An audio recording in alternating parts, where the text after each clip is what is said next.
Hello everyone, it's Luphisra here. Today I'll be playing more of Murder on Orient Express 2006 edition. Sorry I'm a little bit late. I was watching a variety show and lost track of time. My bad.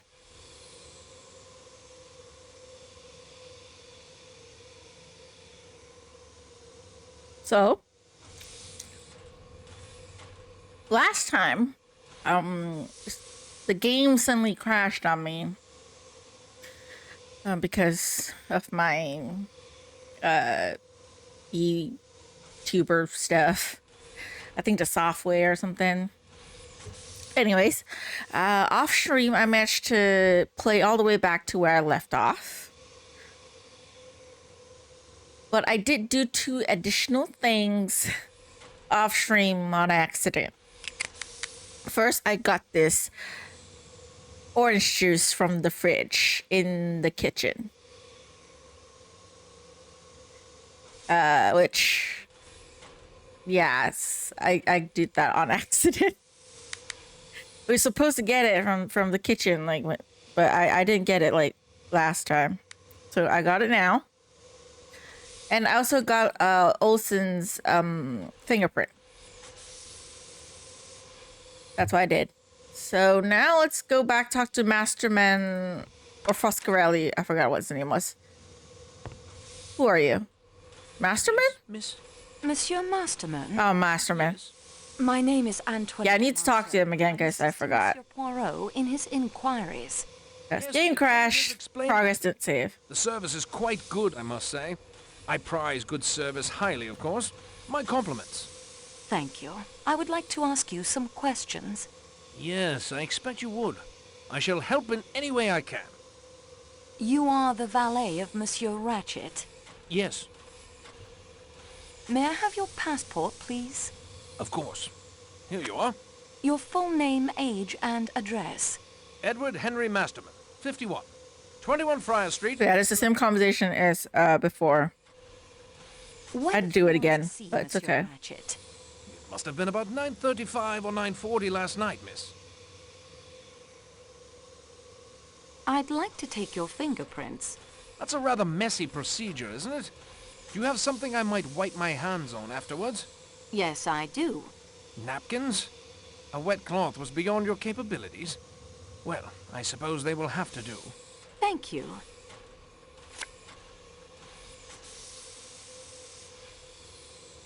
Can you tell me what happened when you saw Monsieur Ratchet?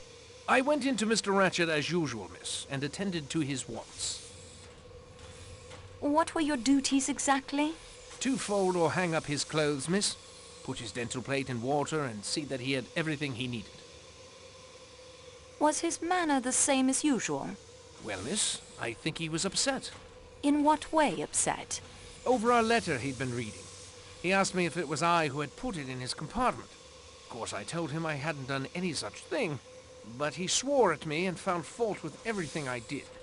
Because Ratchet is a terrible man. To ever take a sleeping draft? Always when traveling by train, miss. I still can't get over that word being pronounced as draft. Even the express affected him, I am sorry to say. Did he take it last night? I poured it into a glass and put it on the table for him, though I didn't actually see him drink it. Was it unusual for him to swear at you? Oh no, miss. He lost his temper easily. It just depended what had happened to upset him. Do you know what drug he was in the habit of taking? I couldn't say I'm sure, miss. There's no name on the bottle. Just sleeping draught, and to be taken at bedtime. When was his usual bedtime, when aboard the train? Midnight, miss, or later. With the avalanche last night, I fancy he wouldn't fall asleep until closer to 1. Did you mix his usual dose of the sleeping draught? A half dose only, miss, at Mr. Ratchet's request. I can't say the reason. What happened next? I asked him if there was anything else he required. He asked me to send for Mr. McQueen. Then I left him. Was Monsieur Ratchet an early riser? It depended, miss, upon his mood. Sometimes he'd get up for breakfast. Sometimes he wouldn't get up till just on lunchtime. I would wait until the attendant came to collect me. Did you know that your master had enemies? Oh, he had a ton of enemies. I had heard him discussing some disquieting... That's not very surprising. He's not a good person. Even if you don't know what he did as like Cassetti and stuff, he's still not a good person. Did you like your employer, Masterman? I should hardly like to say that, miss. He was a generous employer. But you didn't like him. Shall we put it that I don't care very much for Americans, miss? Do you know All Americans or just your Ratchet? master and Monsieur McQueen? No, miss. Mr. McQueen was a very pleasant gentleman. For an American. How long have you been with Monsieur Ratchet? Just over 9 months, miss. Before that, I was with Sir Henry Tomlinson in Grosvenor Square. I was with him for several years before he left for East Africa. Have you ever been in America? No, miss. Do you remember the Armstrong kidnapping case? Well, yes, I remember reading something about it. A little baby girl, wasn't it? Very shocking affair. But what has that... Your employer, Monsieur Ratchet... I'm suddenly curious, just how fast does news travel back in the day? Miss, I can... Because there's no internet.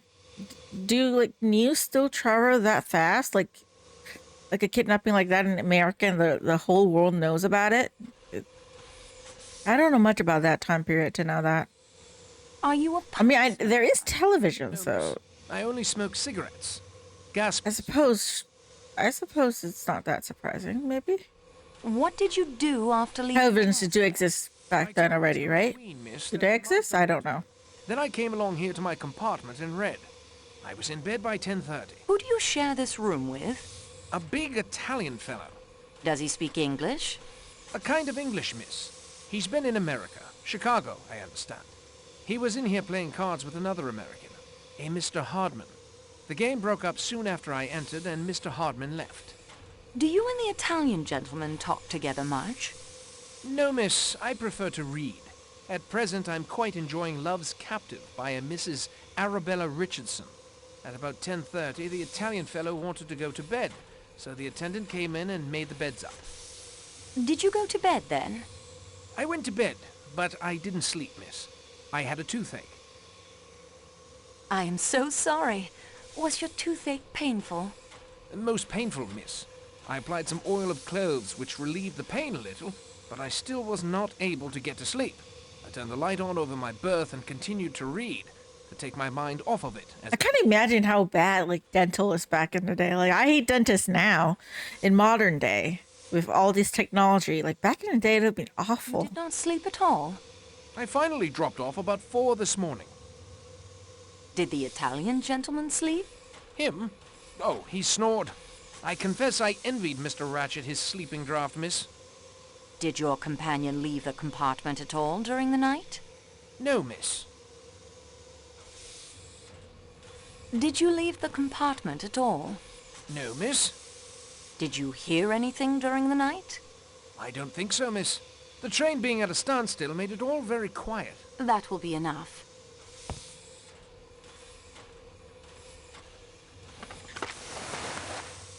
Regardez, mademoiselle.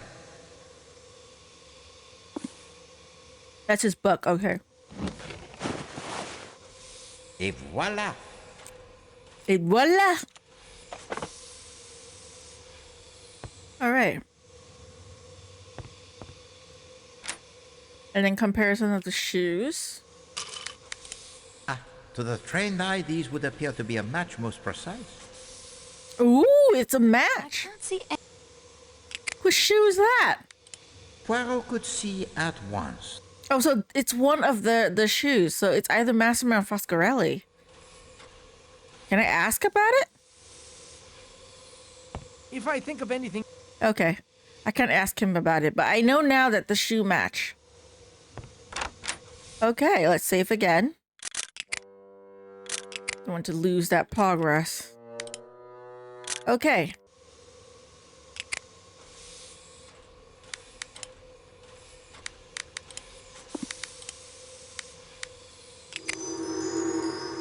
The book is stamped on the back of the cover. It reads Royal Military Library, Tickenham. Whoa. He's in the military? That dude? Okay. Chauffeur's license issued by the state of New York in 1923. Appears to be valid. Okay.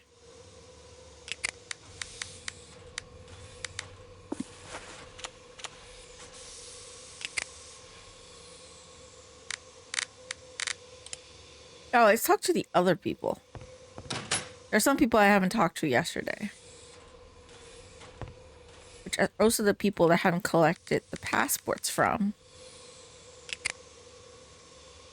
Yeah, I need a lot of the fingerprints. I have to ask for all their fingerprints. See here, what do you think you're playing at? I will take your fingerprints now. Will you, by Jove? Well, get on with it then. All right. Okay, got the fingerprints. Thank you, Colonel. And him too? Talk to you again, if you don't mind. I would like to take your fingerprints. Of course, of course. Anything to help. Thank you. All right, got the fingerprints from him too. Lovely. Good day, monsieur. I wanted to go outside to get the fingerprints from the staff, some of the staff, like the engineer, like the chef, the waiter, so. Okay.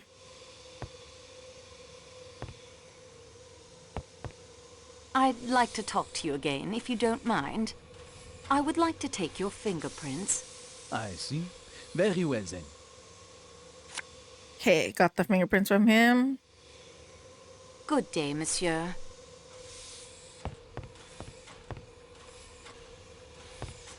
Have I got his? Enjoyed rummaging around in my room? I would like to fingerprint you. What do you have there? A typewriter ribbon? You're gonna smear ink from that on my fingers? Yes. That was my intention. And how do you plan to clean that mess off afterwards? I have something to clean your hands with. Cocktail napkins?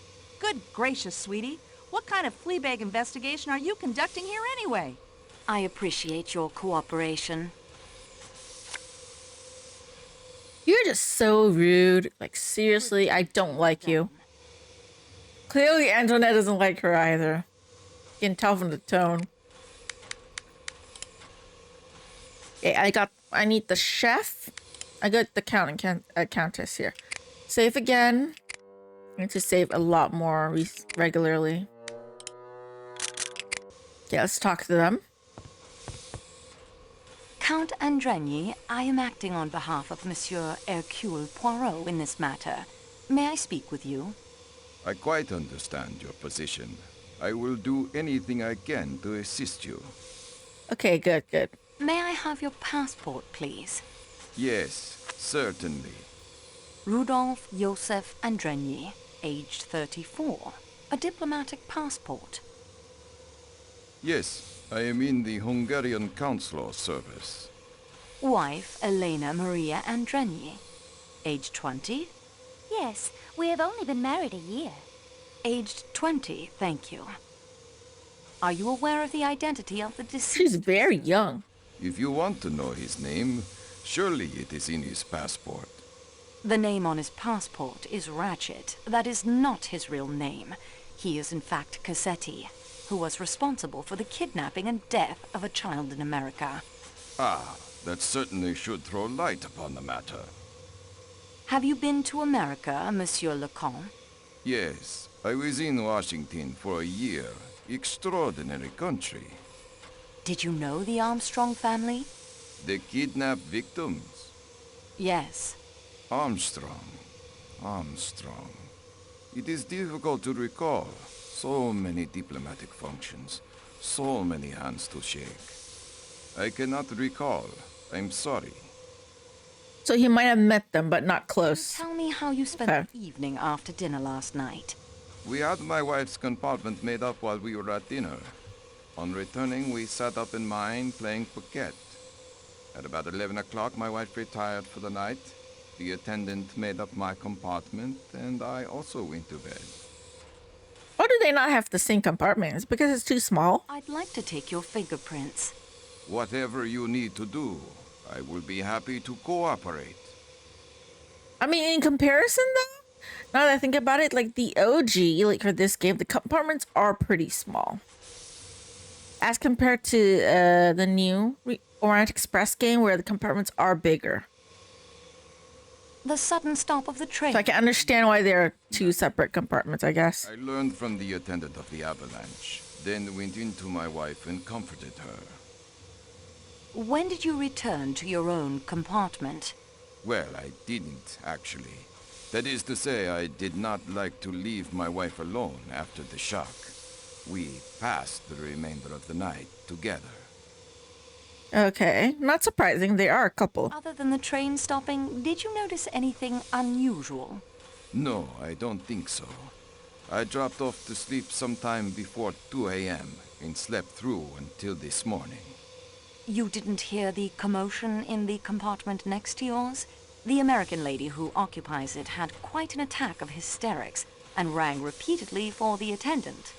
When was this? At approximately 1:15. No, I'm afraid I didn't notice. Hello. Irma, welcome to the stream. You can actually say hi to Sari? Ooh, I did not know that. Do you smoke, Monsieur Lecomte? The occasional cigar only. They are always offered to me, you understand, but I do not much like them. Au revoir, Monsieur Lecomte. All right. May I ask you some questions regarding the death of Monsieur Ratchet? I'm not sure what I can do to help, but I'll try. Have you been to America? No, mademoiselle. My husband was posted there. Diplomatic duties. But we were not married then. What is the color of your dressing gown? Why do you ask me that? Detectives have to ask all sorts of questions. Forgive me. It is yellow. Corn-colored chiffon. Are you really a detective, mademoiselle? I'm acting as a You work detective. for the railway. Well, I'm assisting a detective. That's what I meant. Is he a Yugoslavian detective? I think he would tell you he belongs to the world. He's Belgian. May I take your fingerprints? Yes. All right. When did you fall asleep last night? Soon after 1 o'clock, I believe. Did you hear or see anything unusual last evening? After the train stopped? Yes. No, I don't think so. You didn't hear Mrs. Hubbard ringing her bell and calling out at around 1:15? No, it would be very unlikely if I did. I'm sorry. That will do for now, Countess. They're just very heavy sleepers, apparently.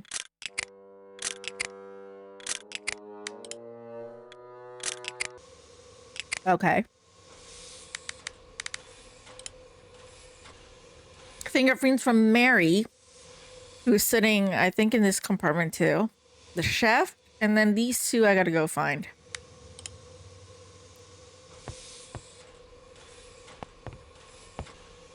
I'm sorry to disturb you.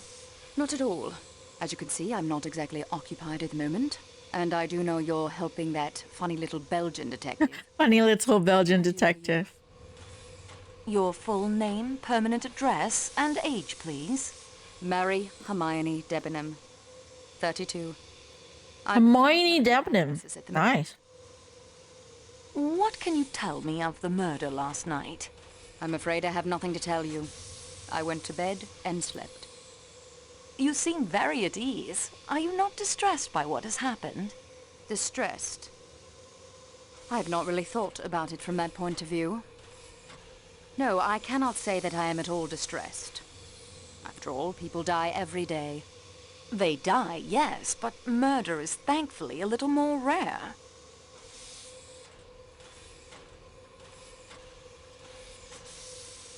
Were you acquainted with Monsieur Ratchet?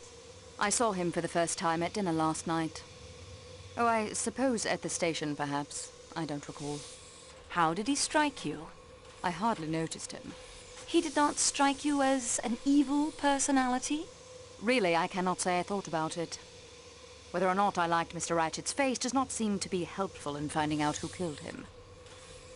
I mean, you could tell me if you like him or not. To take your fingerprints. How very enterprising of you. How do we proceed?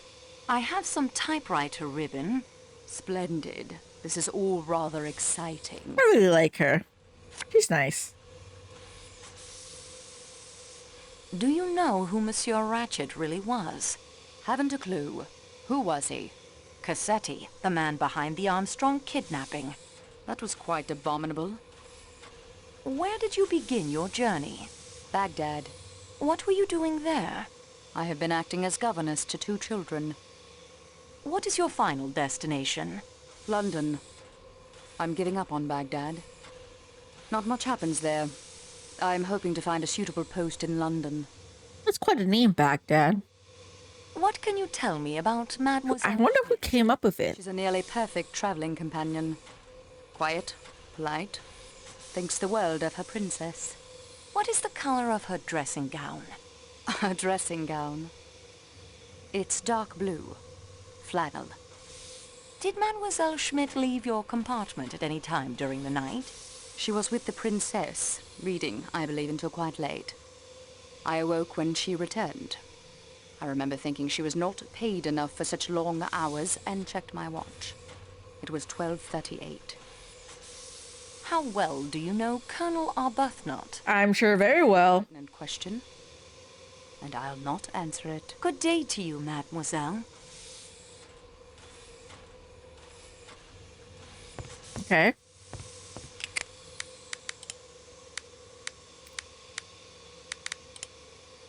I need Klaus, a chef, engineer, and fireman. I know where to find the engineer, but where do I find the fireman? Okay, the chef.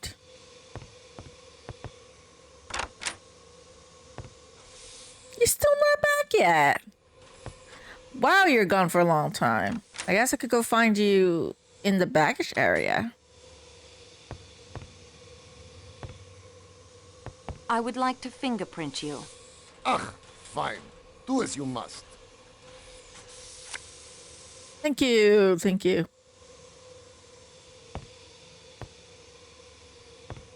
Guess I can't really talk to him. Okay, now I have to go outside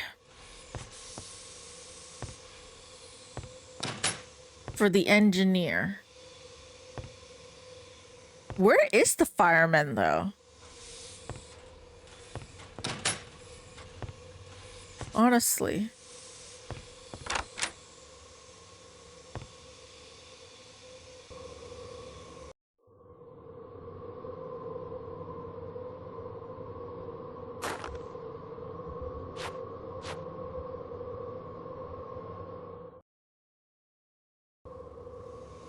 Okay, engineer.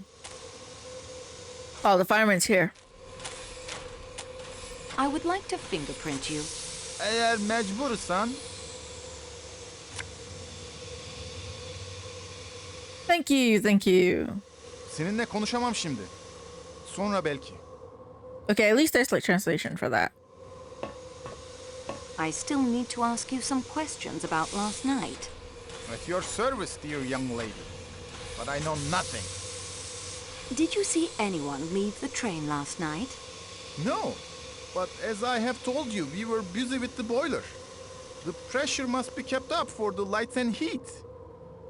When do they go to sleep is my question. Did you see anyone get on the train? In Belgrade, there was a single passenger only for the Athens-Paris coach. No one at the other stops that I saw. Can you describe this passenger? He was small, dark. A doctor, I think, Michel said. No one else? Well, Matteo, of course. You don't get much sleep. Paris attendant. I feel bad for them. Not to speak ill Because of each coach has like late getting aboard. one attendant. We left the station only moments He's the only engineer and there's one fireman. They have to keep like the train running 24/7, of course, especially when they're like stuck here. He needs to keep putting the coal in for the fuel. Like, how did he sleep? Like, does he ever go back to the cabin room? Do he like switch out with the fireman for like, hey, can you do this while I go to bed for a bit? Or does he just sleep here? It must be really cold outside because this door is open constantly. Although I'm sure he's not like super cold because he's sitting close to the fuel. I would like to fingerprint you. I hope he gets enough rest though, I swear. If you're planning to I feel bad. typewriting ribbon on my fingers, it is unnecessary. My fingers are black from coal dust already. He has a point. That will be enough, Tayyip. Thank you, Tayyip. Okay. Got the fingerprints of everybody and all their passports.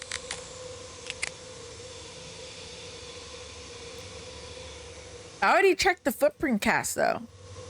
Do I need to talk to the person to make sure?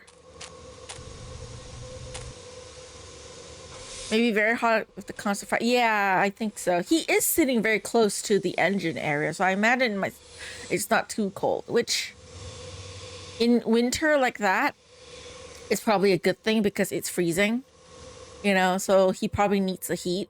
I will feel bad for him if it's summer, though, because that would be so hot.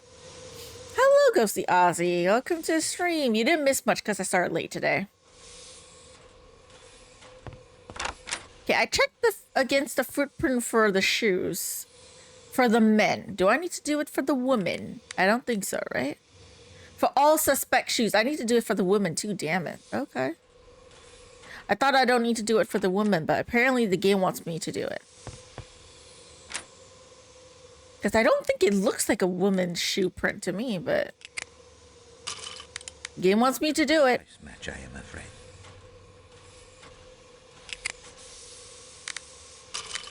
Not a precise... Of course it's not. It's heels. That shoe print is not of a heel.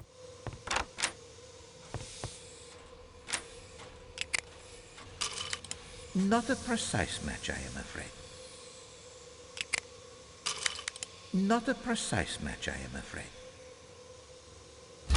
I'll say this though, as much as I like mysteries like that occur like back in the day, because there is a charm to them, you know, like when there's a mystery occurring like back in the old days, I like to say, where there's not much technology, at least in terms of cell phone and stuff.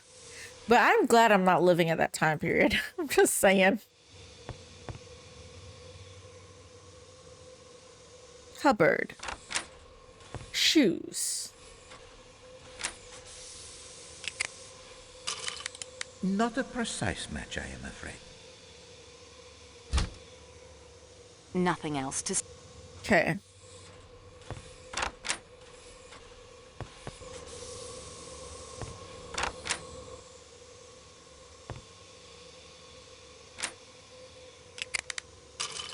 Not a precise match, I am afraid. HMK. So not just H. Okay.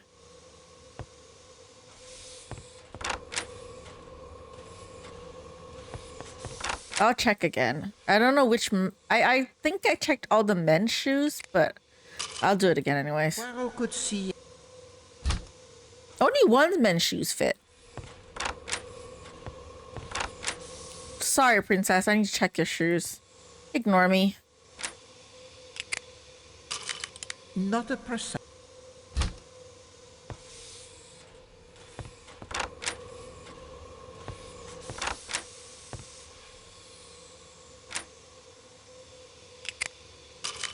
Poirot could see...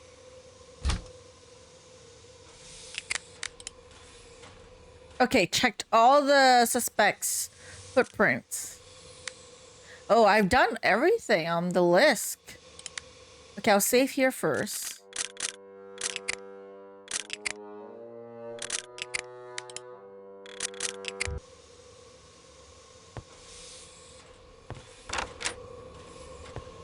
So, do I report back to Poirot with my findings? I can try to do that. Monsieur Poirot. And blah, blah, blah, blah, blah, blah.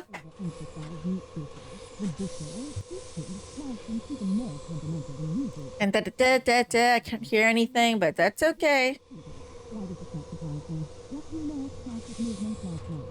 And that is everything I have discovered so far. We progress, mademoiselle. Now, let us see what we can learn. The timetable is very complete now. Oh, yes, it is essential to the understanding of the crime. Study it carefully. We have many alibis we can use to eliminate suspects. Yes, too many. Compare them all. Look for discrepancies. We must be certain that they do not leak the water. I believe I have collected all the passports. Très bien, mademoiselle. You have done well. Pro napping. He is resting. He got hurt. I mean, the nurse, Olsen, said that it wasn't, like, hurt badly. But he is older, you know. He's not a very athletic guy anymore. I think I have secured all the fingerprints. Très bien, mademoiselle. You have done well. I believe I have compared the footprint cast to all the men's shoes. Très bien, mademoiselle. Oh, you have done well. Thank you. Madame Hubbard heard a woman in Monsieur Ratchet's room. Oui. And about the time you heard the noise and saw the woman in the scarlet kimono. So, does a woman speak to Monsieur Ratchet, murder him, drop a handkerchief with the letter H, then scurry off down the corridor in a scarlet kimono?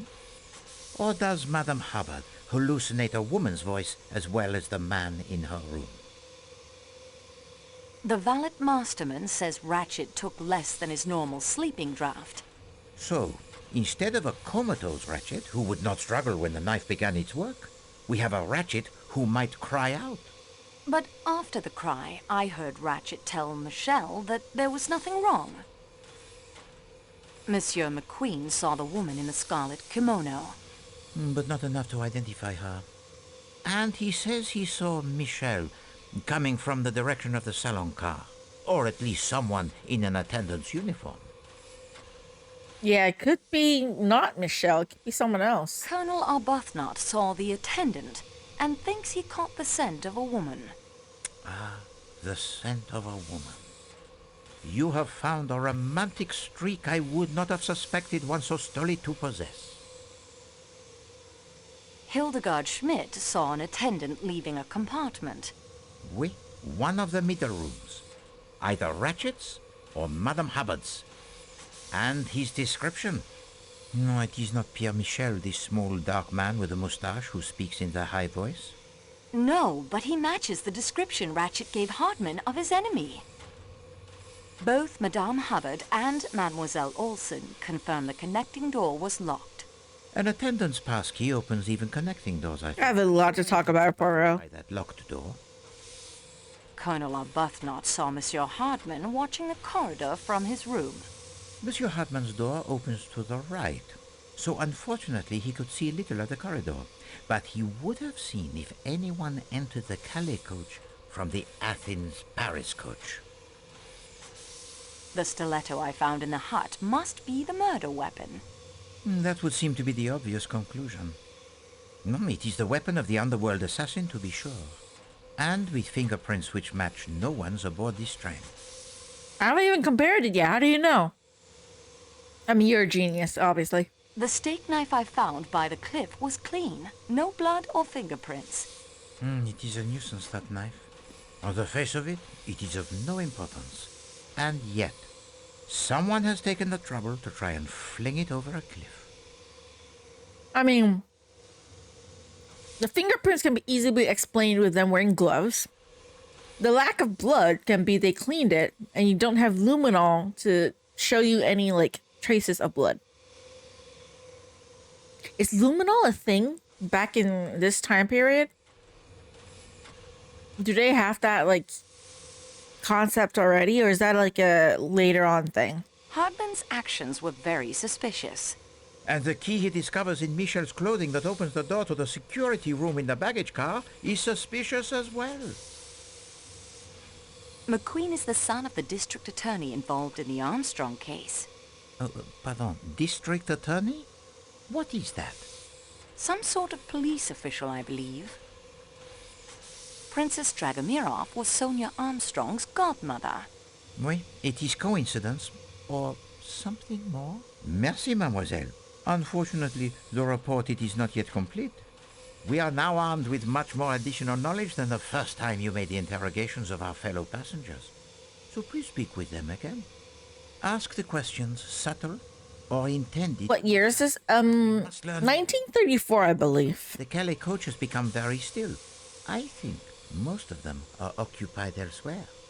I would suggest taking this opportunity to make any searches of the belongings you were unable to do earlier.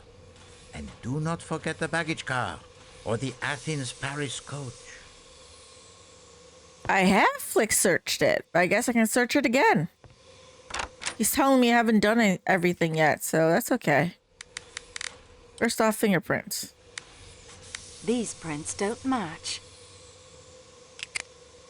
These prints don't match. These prints don't match. We found luminol by them, but I'm not using forensic. Okay. So they have the chemical already, but they don't know how to use it yet. These prints don't match. These prints don't match. These prints don't match. These prints don't match. These prints don't match. Nothing matches. Of course not. These prints don't match. These prints don't match. These prints don't match. These prints don't match. These prints don't match. These prints don't match. These prints don't match. These prints don't match. These prints don't match. Nothing matches! Ay, ay, ay, ay, ay. Suppose I can look at stuff again? I already searched everything. What do I need to do? The bathroom? Nothing in the bathroom. Nothing else. I think Monsieur Poirot is very lucky indeed to have you assisting him, mademoiselle. Thank you. Nothing else to talk to her about. These prints don't match. Nothing else. Nothing else to see there. I won't find anything. You won't find anything else there.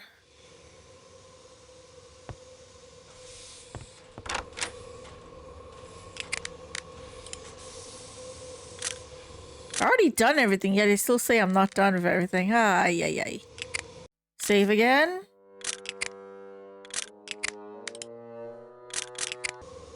Okay.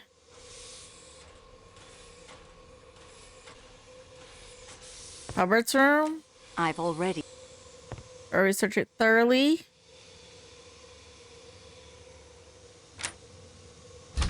I already saw all the shoes. It's Ratchet's room. Nothing else here that I can see that's important. I can stare at this thing. I don't know why. Although there's like nothing here I could actually look at. I'm not sure why I have to keep staring at it. Better to let the dead. Okay, I'm just gonna let him rest in peace. Nothing in here.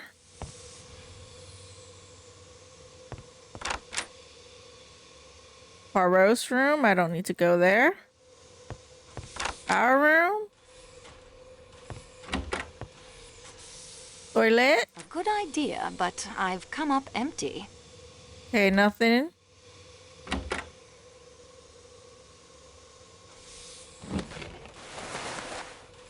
Regardez, mademoiselle. Coney Island. I don't need any. What's Coney Island?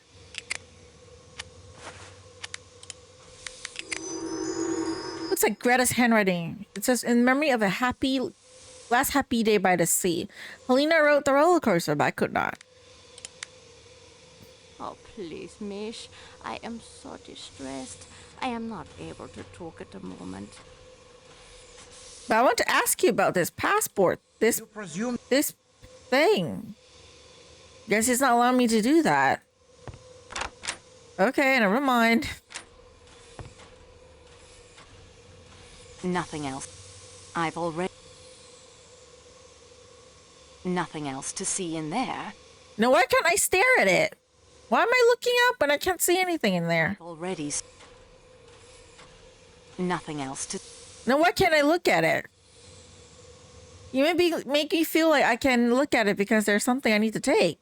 I can tell you are perplexed, Fräulein, but I have told you all I know. Okay, then. So weird. Nothing else.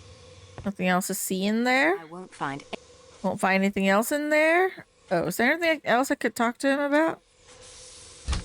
No, I don't even look at the shoes again.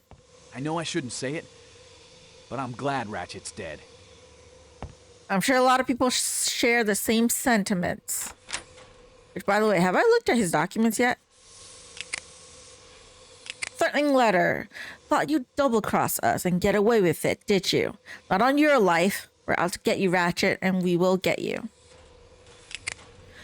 We're gonna take you for a ride, Ratchet. Sometime soon we're gonna get you, see?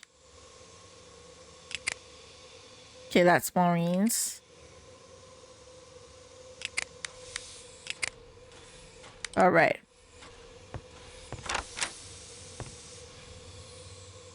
I won't find... Nothing else. Okay, nothing, but I can look at... Horrible.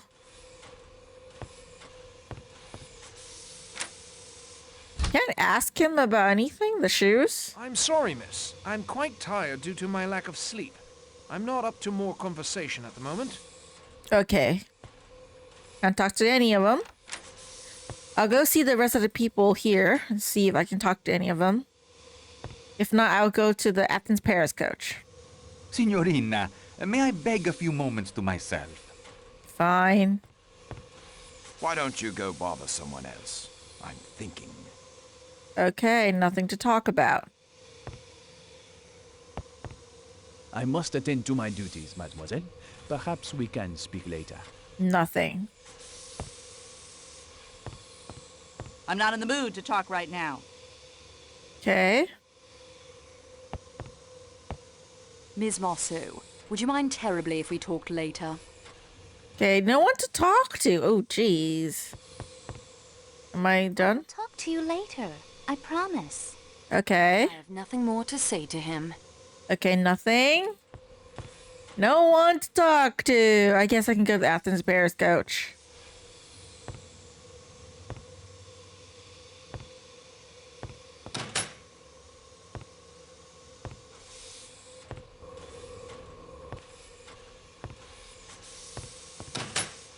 Oh, is there anything I can talk to Michelle about? This will mean so much trouble for the Express. I know. I'm the employee working here. I know.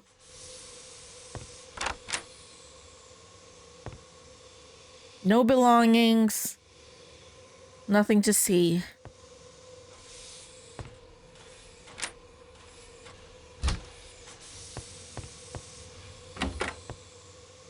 Nothing of in...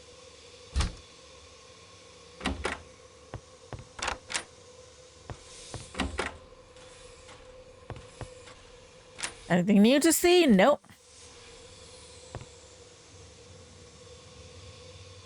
I wouldn't want to get... Yeah, they don't have any luggage.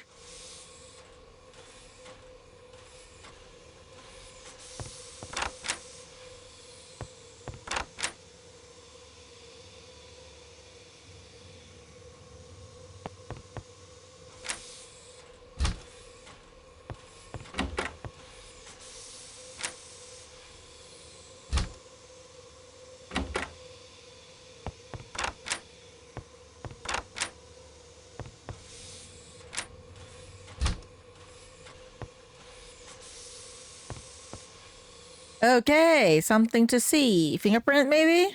There's a visible fingerprint here. I obtained a clear print and have filed it.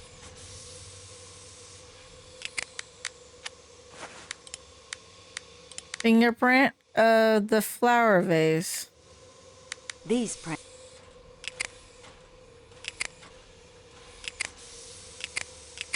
These prints don't match. These prints. Yeah, I'm just gonna skip over that. These prints don't... These prints... The prints match. What? Oh, who's what? The prints match. Mary's prints match the print lifted from... Oh, Mary, why are you here? What did you do? These prints... Okay, none of the other prints match. These prints... These prints... Plows and then count.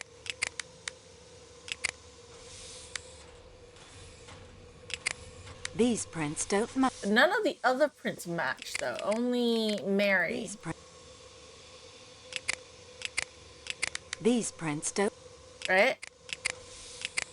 These prints don't. These prints don't. These prints. Oh, is it? I have to do it one by one. All of them in the center. Maybe I have to do that. Okay. Flower vase has matched. Let me try to find the others. I have to do it for everyone, I think. Stiletto.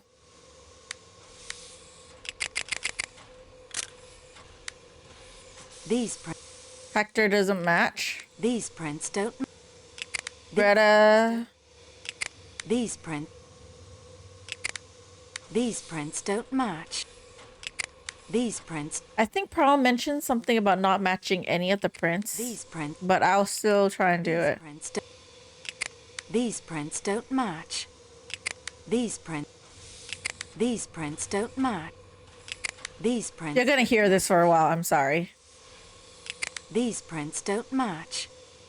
These prints don't match. These prints don't match. These prints don't match. These prints don't match.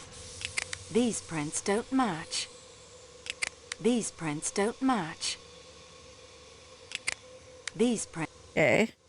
Padlock. These prints don't. These prints. These prints don't match. These prints. Nothing match. These prints don't. These prints. It's getting annoying whenever you hear that. Don't match. The prints match. Mateo! The padlock from the oh. These prints. The prints match. Masterman from the Tick Tumbler. I suppose he is like the valet, so I shouldn't be that surprised at the prints match. Okay, window still. This one obviously doesn't match. These prints don't. These prints. Is it this one, Antonia? Prints match. Foscarelli's match. The Windowstone ratchet. Ooh. Only the stiletto is not matching anybody's.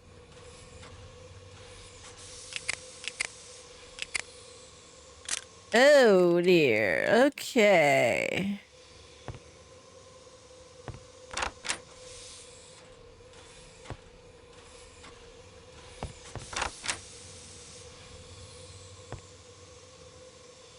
I won't find.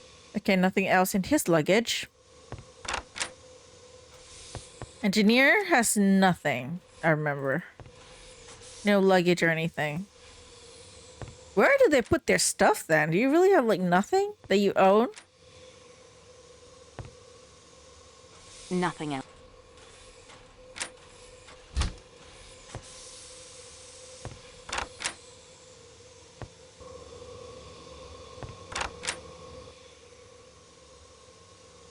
Usually when top-down view means like there is nothing.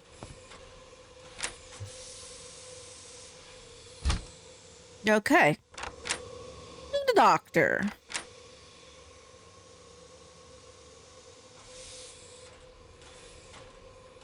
I can only see the brand. I can't look down.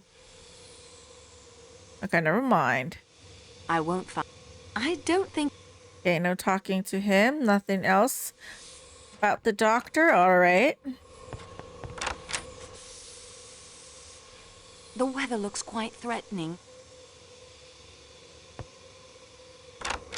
Wait.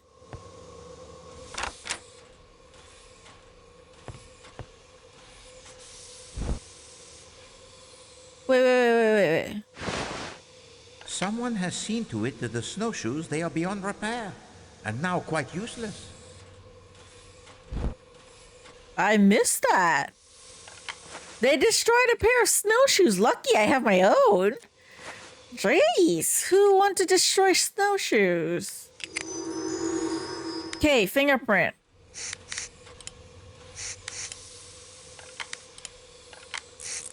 Wait, that is how Poirot would have done it. All right. I obtained a clear print and have filed it. Okay, another one comparison. Snowshoes. These prints don't match. These prints don't. These prints don't match. These prints don't match. These prints don't match. Obviously not this one because it doesn't have that. The prints match. Colonel Arbuthnot, why did you destroy the snowshoes? Oh, dear me.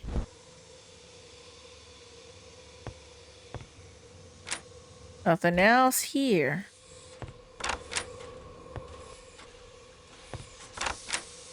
Which, in order to repair the electricity thing, if I remember correctly. Hold on. The good detective. I don't know. I mean, I'm sorry. I'm trying to do something.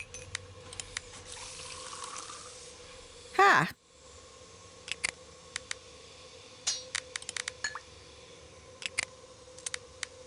This is neither the... That doesn't make sense. I am sorry. I know I would place it here, but then what? No. The cable? Do I use it on the cable? You presume... I confess that... Yeah, I don't know what to do with this one. The good detective... I don't think... Never mind. I'll leave this here. I'll come back to you.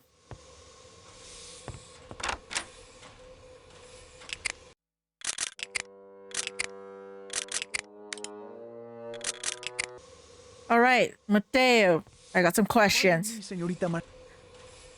I found your fingerprints. I can't talk to you about it? Oh, damn it.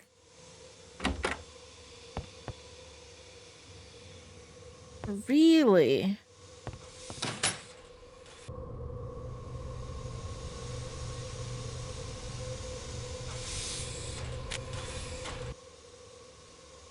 Okay, let's see if I can talk to the other characters and see if they got anything to say to me. Which shows so.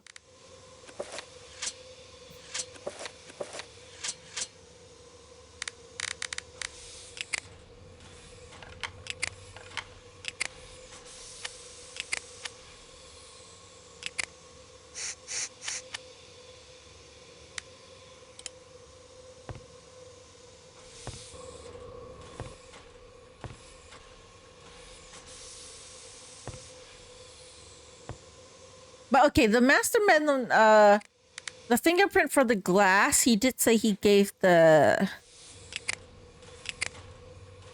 drink with the draft to masterman, to the ratchet. So not surprising there. I can ask Mateo about the padlock, you know, the thing.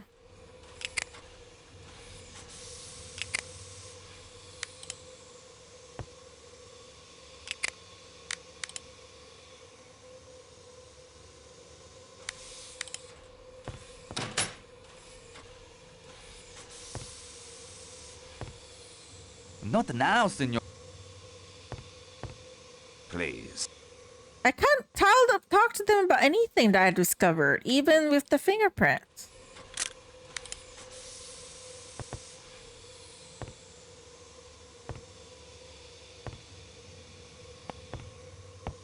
I do want to help you in your...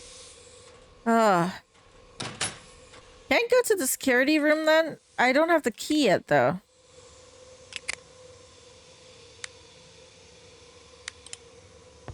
You can try. I got the small key.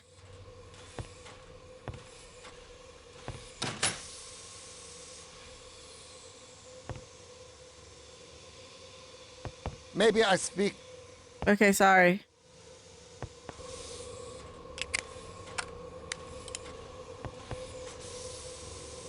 Okay, it works. It works. The key fit perfectly.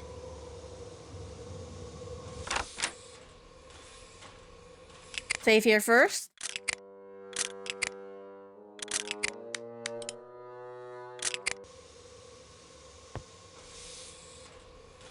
It's locked fast.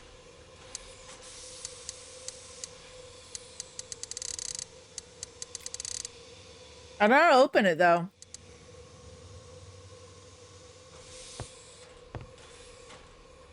Oh, all I can look at is this. Okay. Well, what do we have here? Well, what? Open it then. I would say, well, what do you have here? Open the damn thing. That doesn't make... What's all this?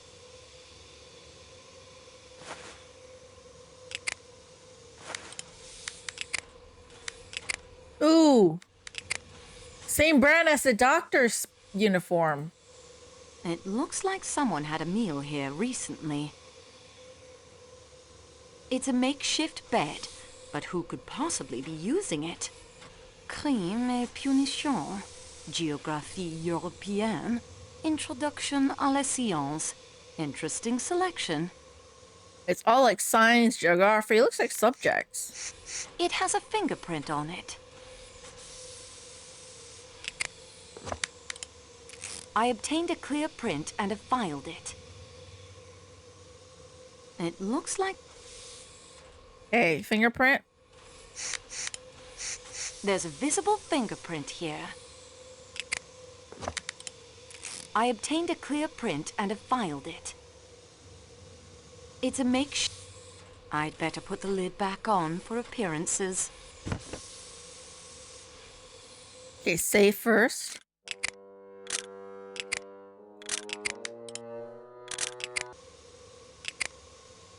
Okay, then look at more fingerprints. Books. I don't see any fingerprint matching that tiny ass one. Right? These prints.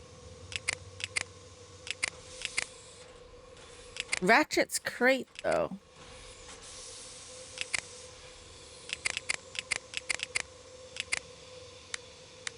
These prints don't match. These prints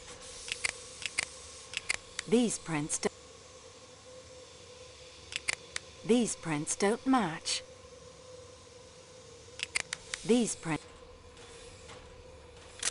These prints don't match. The prints match. McQueen. But he does work for Ratchet, so I shouldn't be surprised. He did say that he worked for Ratchet. Okay. Can I borrow like a stethoscope or something from the doctor? This door. Or is it that I use the cup? That's not what I do, right? Hold on. I can try it first. I don't think that's what I'm supposed to do. I won't do that. That doesn't make... Okay, how do I... Okay, I don't do that. Is there a stethoscope? Does the doctor have a stethoscope? Is that how you pronounce that word? The stethoscope? Listen to the heartbeat thing?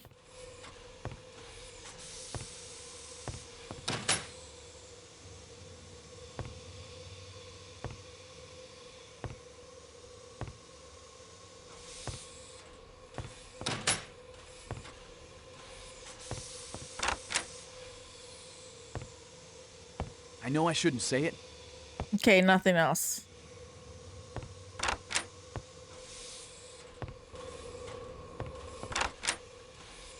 Sorry, wrong.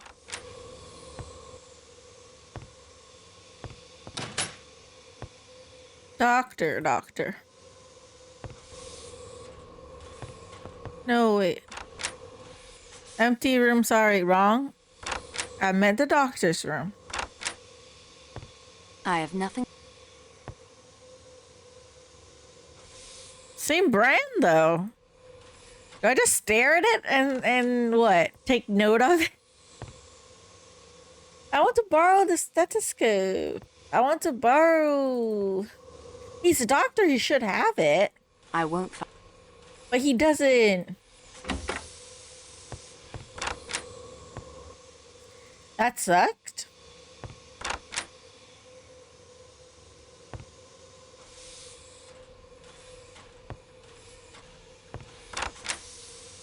I suppose I can go back to report to Poirot. Let's see what he says.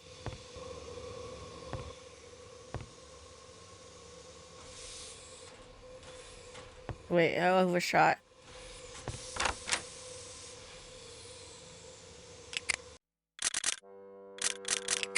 Before I do that, let's save first. Ah, your return. Is there more to report to me, mademoiselle?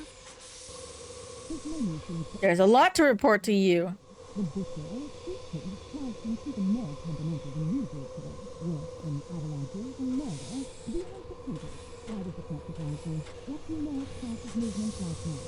And that is everything I have discovered so far.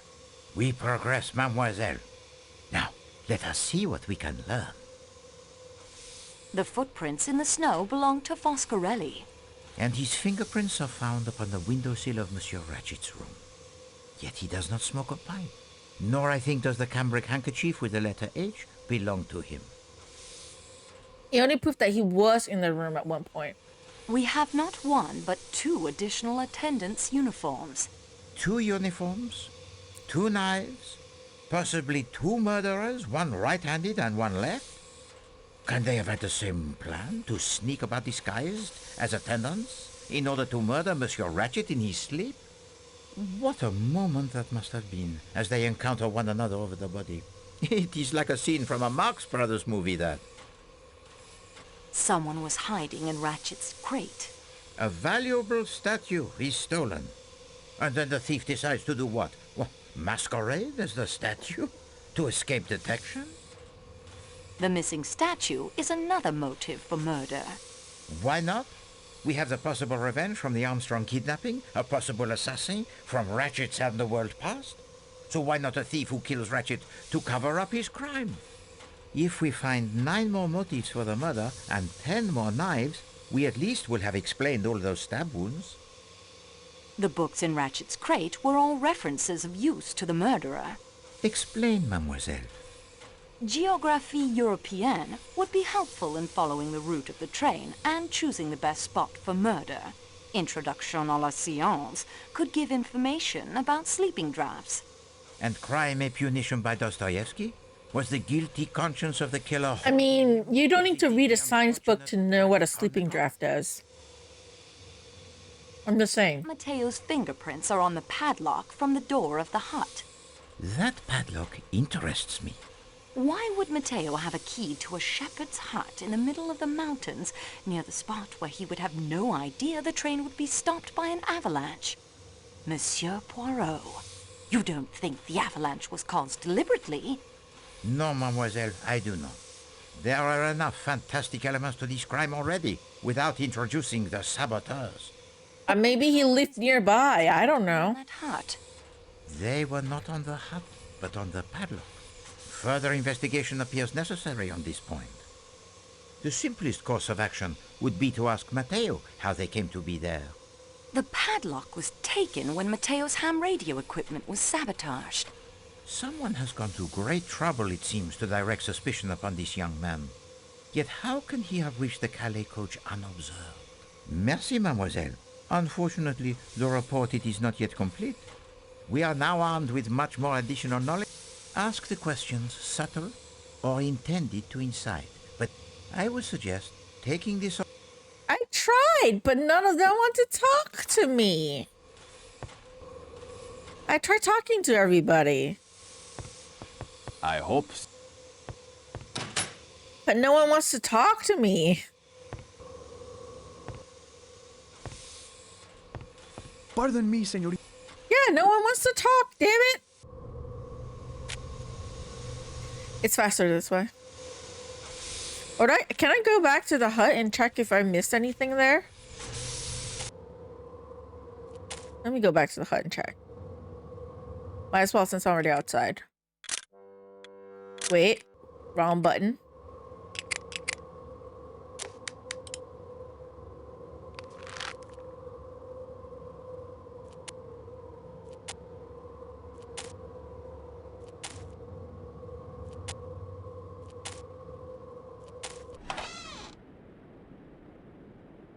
Nothing of it.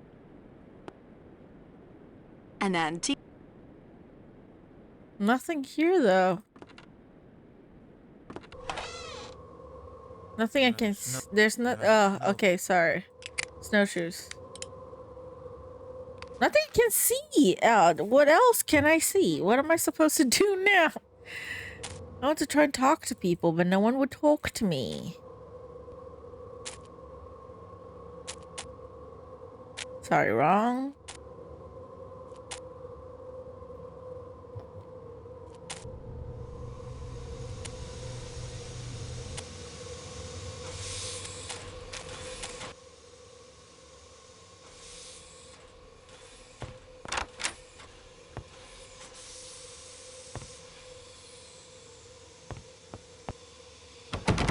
This door is tightly locked. Why is this bathroom always locked?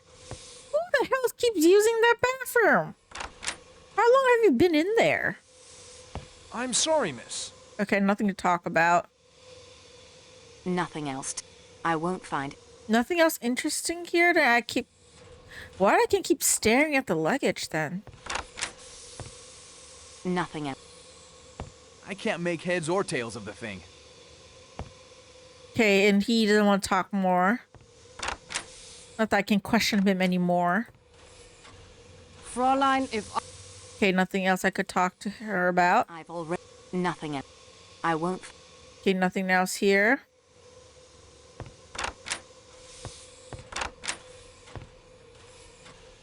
Nothing else. I don't need... All the talk. Okay, I can't talk to her about anything.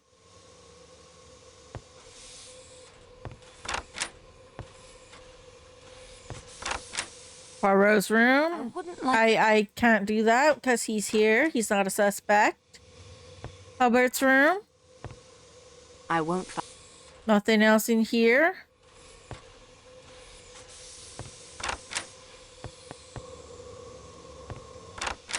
Nothing else to... Countess's room. Nothing here.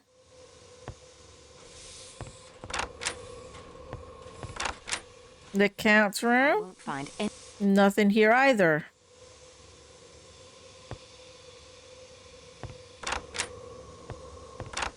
Dragomira, princess. If I remember the name of the Englishman Linda's other daughter married, I will inform you at once.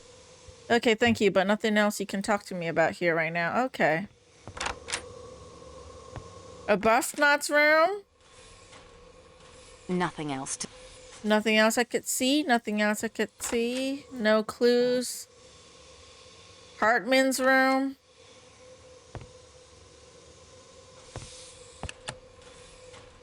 Already took one of that.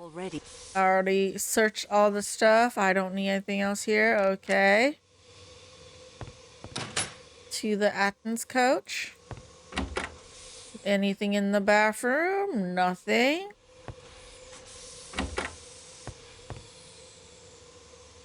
Lucian's room. I really don't know what to do, so I keep looking at stuff.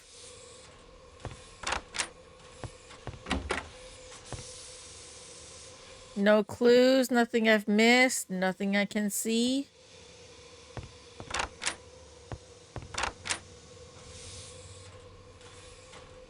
Nothing, no clues here, nothing in this room.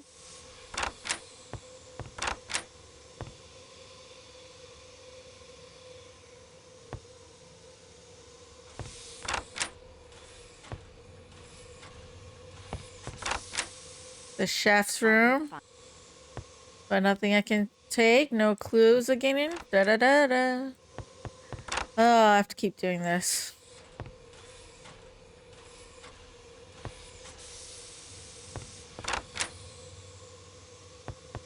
Michelle's room? Nothing else. The weather looks...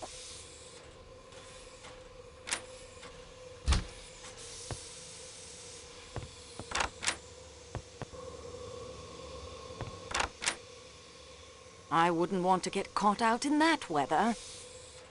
Nothing here.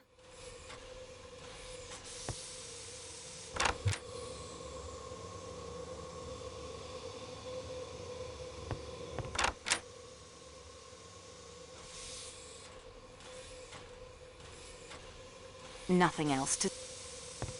I have nothing... I enjoy winter. I've already... Nothing else?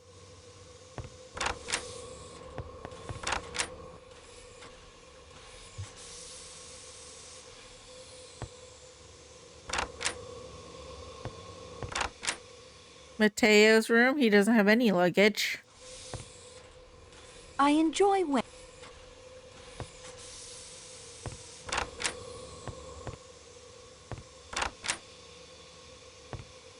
I wouldn't want...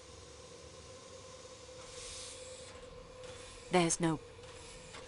Okay, I only know how to put this there, and then what?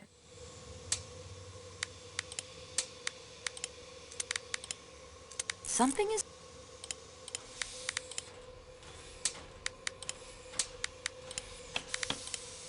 The copper bracelet is now straight with a hooked end. The good... That isn't good. With any luck, that will power the radio, at least for a short time. The radio has power, but I have no way to communicate through it. I'd better turn it off so as not to drain the battery. Okay, I fixed it. It's charging. I'm not sure what to do with it yet.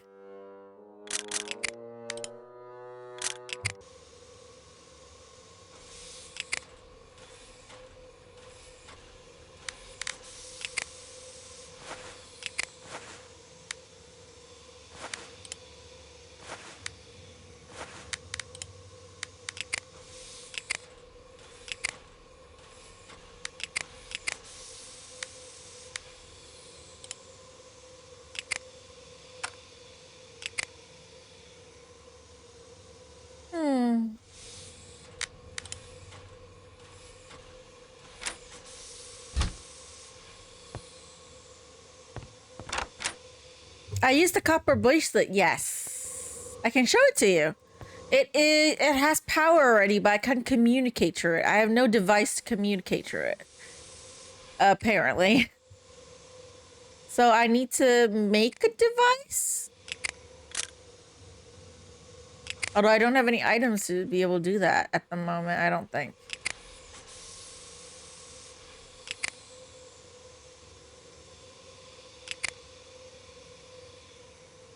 So yeah, I'm at this stage.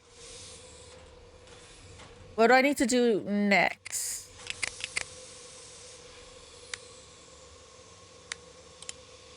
I already used the hammer and it's already hanging in the orange juice.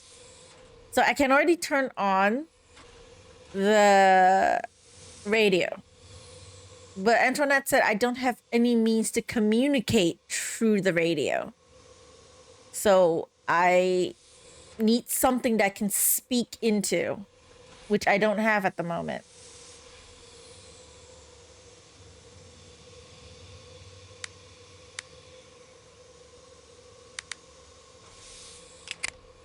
I probably have to make something, but I don't know what. This is neither the time. Your current... I won't do that. Bend the butter knife. I can try to do that. I bent the blade of the butter knife back on itself. Okay. That doesn't make... Oh, Mama. Oh, do I need the wire? Wait, sorry.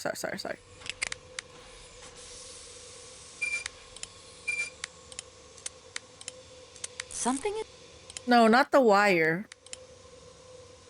Then what?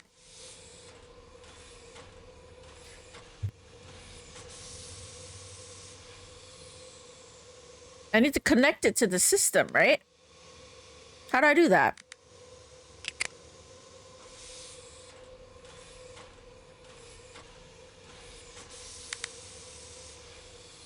I need to connect it to the radio, right? Knife, hammer, nails.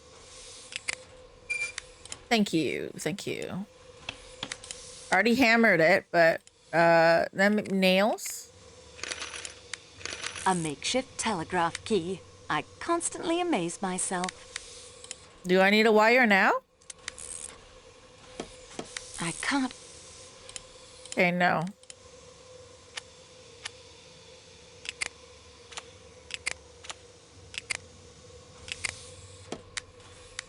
That isn't going. I won't do that. That isn't.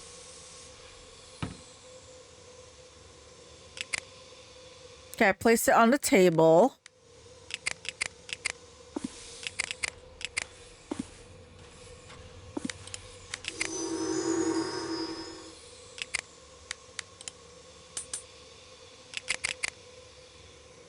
Do I need the wire? Does nothing. That isn't going to. The good. How do I do the wire? Because I connect. This doesn't connect to the radio. What do I do? The thing. The radio has power. Oh, cut the wire. I need to cut the wire. Oh, okay. I suppose that will do as a telegraph key. Well, thank you. I would have not solved this puzzle on my own. I hate this puzzle, okay? There, the radio is ready to be used. I don't know who to contact. I cannot just send random messages out into the ether. That will save the cell from draining while I'm not using it. Okay, maybe I have to talk to people. Poirot, maybe? Does he know who I need to contact?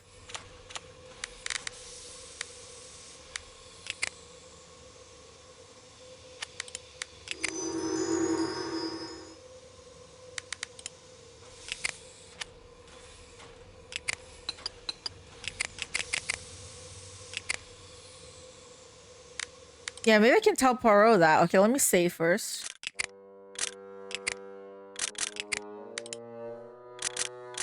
Okay, then I'll go talk to Poirot. Poirot! You got anyone you want me to call, Poirot? Your friend Lestrange? No, that's like Sherlock. I mean, Jap? Poirot is Jap. Inspector Jap. I'm sorry. Continue the investigation. Okay, nothing he wants to say to me. Nothing. So who do I contact? Am I supposed to just automatically know who to call contact?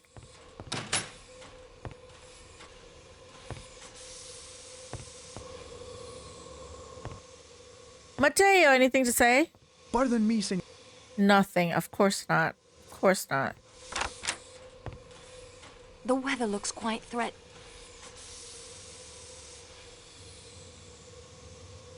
But he doesn't say anything. He's like, continue the investigation. What did I miss, though? What did I miss?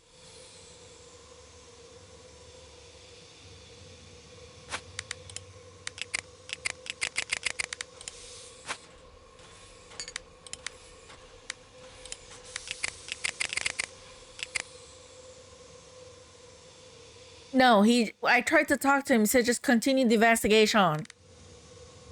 So I'm like, what? What do you want me to continue? Like, what else do I need to do? What did I miss? Also, I kept holding on to this box of recipes. For what? What's important about that recipe book? Oh, is it this? Does nothing strike you as odd? The good detective. I confess that the good. Oh, I can't use it though.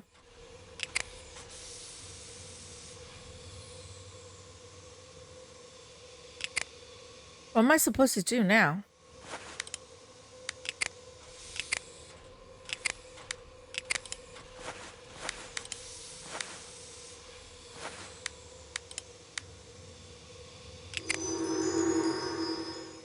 There's a key, which I've already discovered, I think. So not like a new key. I already got the key.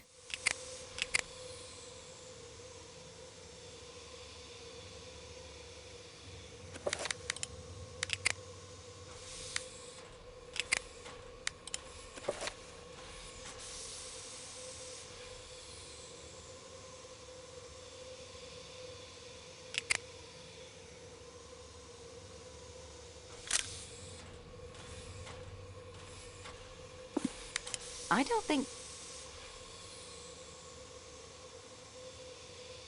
Is Antoinette kidnapped? Not yet. I do know Antoinette gets locked up at one point in the game, because I have played this before, but I don't know what I missed. I haven't triggered it yet. I'm supposed to see something out the window, and then I'm supposed to get caught. I'm supposed to be knocked out or something, but I haven't gotten to that point yet.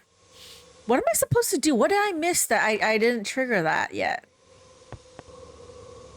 I'm so confused.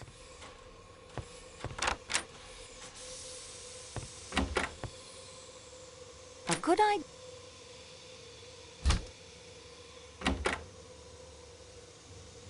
Wrong room. Sorry.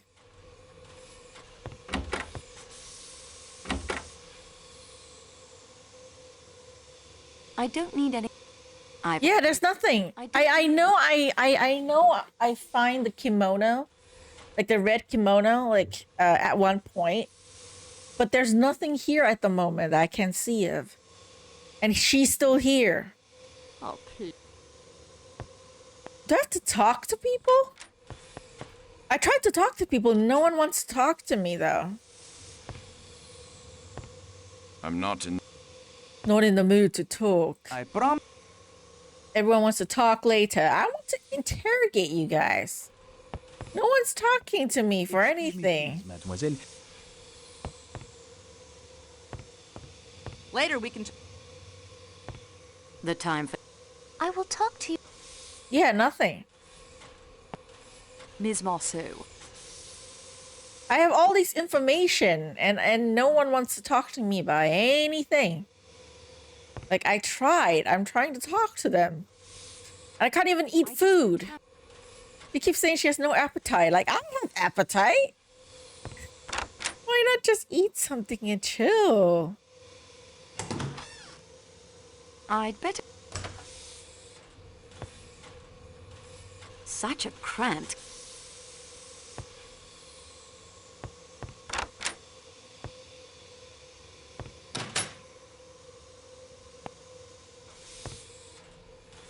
Talk about the footprint. Yes, I did. I did. Is it that I need to open this? Is it the safe that I haven't opened yet? Because I haven't opened this yet. I don't know how to open it. I don't know what the password is. How do I find out what the code for the safe is? How do I do this part? I can't just blindly go about like trying to... He did. I talked to him about all the footprints and everything I discovered, and he said, well done, but then he says not complete.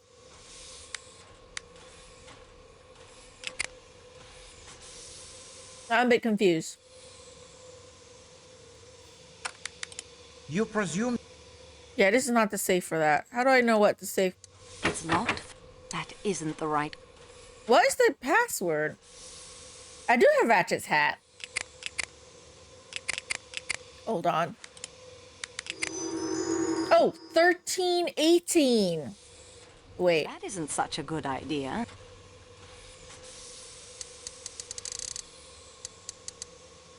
It's locked. I only see 1318 in this one. It's locked. This is 10, 11, 12, 13. It's locked fast. Wait. Wait, hold on. Is it the Bible? Hold on, give me a second. 13. And does great wonders, so he makes fire from the heaven on the sight of men. 18 is here's wisdom. Let him have understanding. Count the number of the beasts. Where's the number of a man as number 600 6?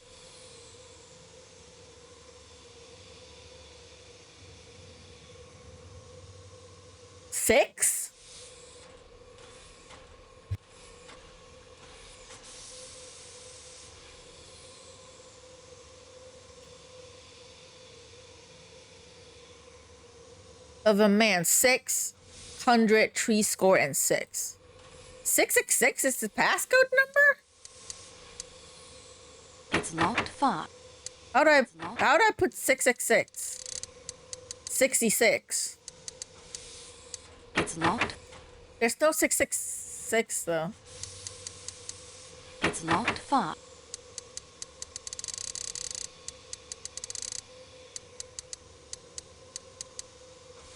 It's not far. It's not fast. 666 of what? 666 of what? It's not the password to the safe.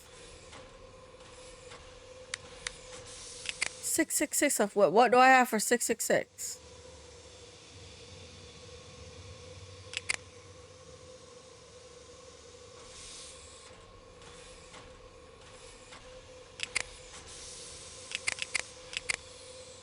Six. Do I combine this? I don't think so. Counterclockwise to 6. I'll remove that first. Let me start again. Counterclockwise to 6.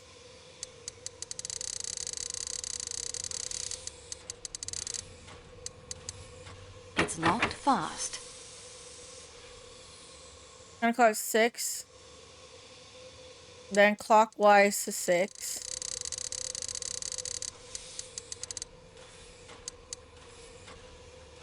Then counter again to 6. Oh. It's not fast. It's hard to see the number because there's no 6. And this game is so old. Oh my god, this is gonna kill me. That isn't the right combination. I'll have to start over. Wait, let me try it again.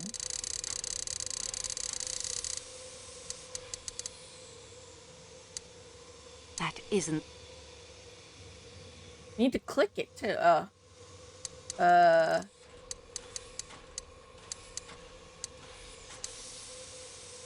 isn't... Oh, I need to... Okay.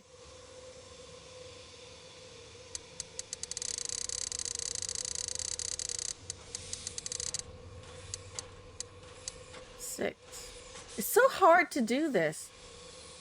That isn't the right...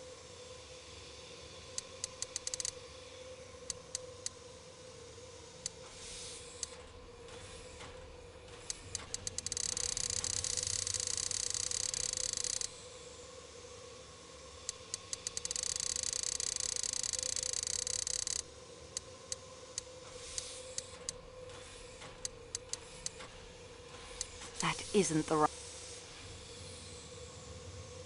This is the puzzle that kills me, people. That isn't...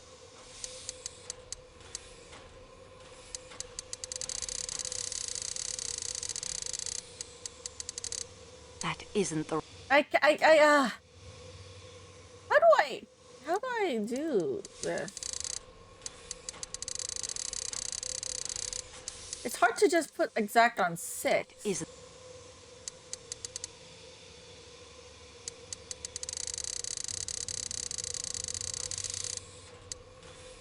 And then... That isn't the... I'm gonna be stuck here forever. Honestly, how did I solve this puzzle the first time?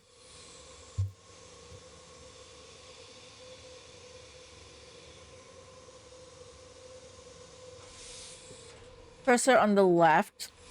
Get 6 under the arrow.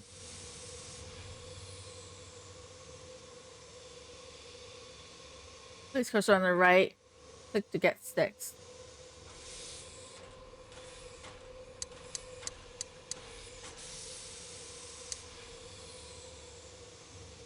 And cursed on the left.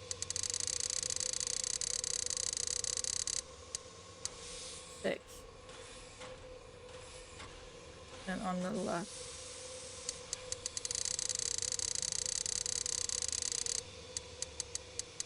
I think I heard a click. Oh, that's it. Oh, okay. It's open. Oh, finally. Into my scrapbook so I can take a closer look at it later. That is awful. Let me say first, I'm not going to do that again. I'm not going to do that again. Okay. Let's look at documents. Ah, thank you for that. It's an awful puzzle. Especially with how old this game is, and I can't zoom in to look at the number exactly. That's hard. Okay. Ratchet's confession. It appears that my enemies may have found me at last. I've hired a detective to protect me and carry a gun at all times, but these precautions may prove futile in the end.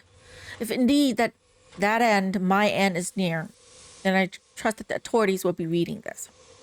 It is my final wish that this letter will be conveyed to a priest of the Holy Roman Catholic Church at the earliest opportunity, so that he may read my confession and absolve me of my sins. Father, forgive me for I have sinned. I'm solely responsible for the death of the child Daisy Armstrong. I killed her at the Perkinson farmhouse after the Perkinson brothers balked at doing the job. They never knew that I strangled her and then buried her in quicklime in the woods behind their farmhouse. Quicklime works swiftly, as I've occasion to notice in the past. So there was apparently enough remaining almost 2 weeks later so that the police were able to find the grave. Perkinsons were innocent of her murder, if not her kidnapping. Although they both died and the truth was never known, I'm confident that when they stood awaiting that final judgment on high, due consideration was given for their innocence. I confess I've often used the innocent and desperate and gullible to carry out most of my works. Of course, I'm sorry for that too. Just to recap, I'm sorry for organizing the kidnapping of Daisy Armstrong. I'm sorry for the other kidnappings before her. I'm sorry for those who were hurt by my efforts at earning my daily bread. I'm sorry for those who I used to carry out my plans, and I'm sorry for the occasional murders I had to commit to protect myself. So that now that you heard my confession, Father, I ask you to absolve me of my sins so that God will forgive me, and I may yet obtain my rightful place in heaven. May God have mercy on my soul. Well, you are terrible, okay? Like, fuck you. You're not going to heaven, all right? No way, no way, no fucking way.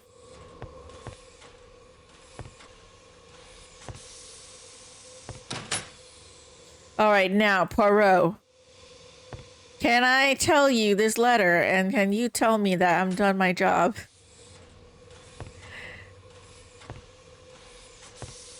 Yeah, straight to hell, man. No, nothing will, no. If he felt sorry, like truly sorry, he would have said this much earlier. He would have confessed to the police or something. He's only saying this because he knows he's going to get killed. That, the people were killing him because of the Armstrong case. Not because he's truly sorry for anything. Ah, your return.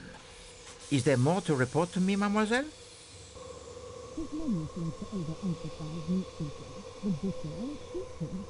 I know it says muffled here, but I'm curious. Did they record actual lines, or are they just blah, blah, blah, blah, blah here? I'm just very curious. And that is everything I have discovered so far. We progress, mademoiselle.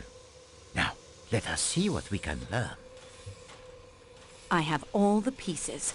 All that remains is for me to assemble them properly. Très bien, mademoiselle. You have done well. And so, we advance in our investigations. It is obvious that our fellow passengers have not been entirely forthright. I would suggest questioning them all again.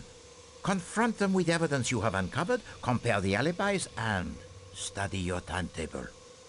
You have still not had the opportunity to search all of the compartments. Revisit those you have already searched as well. I searched everything. This train changes from moment to moment. Leave nothing to chance. And there are other mysteries still to be explained, such as the identity of the occupant of Monsieur Ratchet's crate. Is he the attendant the engineer saw aboard the train with Michel? A man? Depends on improvisations, maybe. Could be they decided to remove that line editing. I don't know. Actually, it's maybe. Oh, are they clearing the snow? Can we get through? Okay. We're at part 3. Those whistles mean a train with a snowplow has arrived from Broad. We should be on our way again in a very few hours. Can you see any clear path to the solution of the mystery, Monsieur Poirot? There is a path, certainement. How clear it is as yet I cannot say. And you? Have you no theories? So many clues, so many theories. You have hammered the nail on its head, mademoiselle. There are far too many clues, too many theories. Please, to recommence the investigation, tout de suite. I wish I could have played as Poirot, actually. I understand why they say we play as Antoinette, so if she makes mistakes, it's not on Poirot. I don't know, man. I feel like they could have done the thing where they did with, like... Okay, I want to resave this part as part 3. I'll resave here. No, progress 1. Maybe how about part 3? I'll just do that.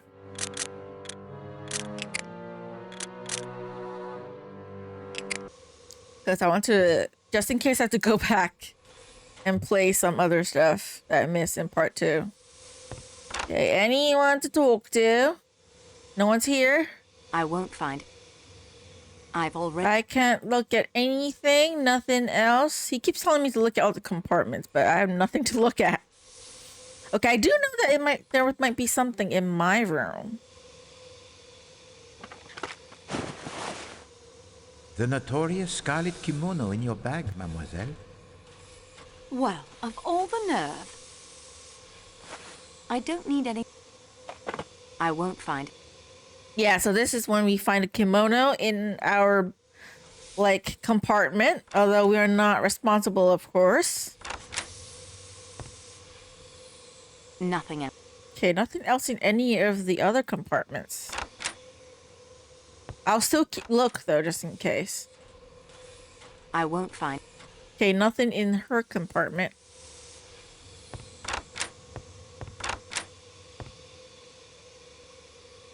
Nothing in our compartment anymore, I don't think. Poirot, nothing. Ratchet? You're already dead. I don't think anyone will put anything here. Why can I keep looking at this area? Why does it allow me to keep staring at this particular thing? This location. Like, because there's nothing here I could take. That doesn't... You see? I am sorry, ma'am. Like, nothing.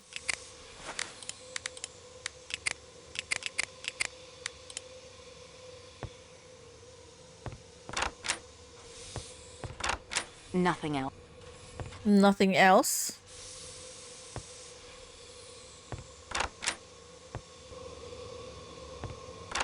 I've already...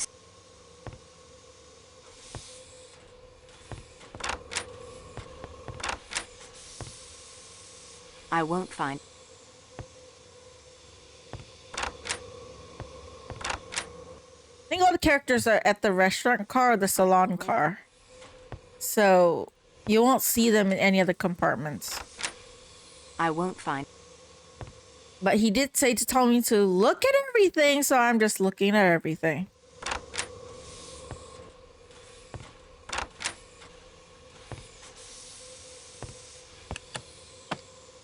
I've already said...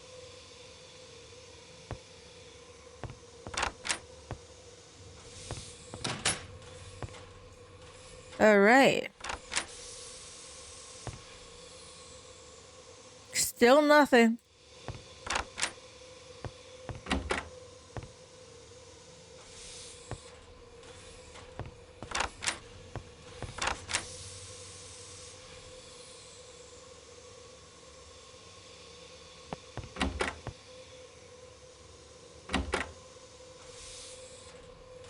I wouldn't want to get caught out in that weather.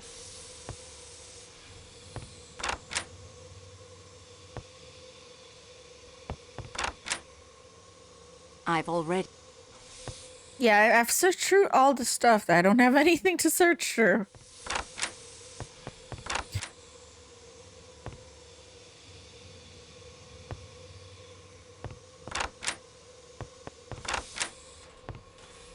I won't find...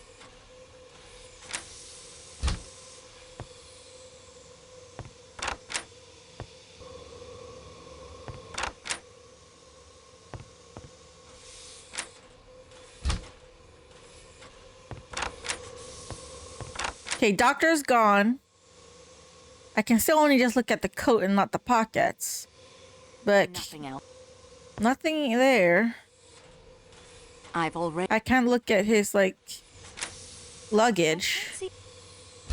So there's nothing I need to find.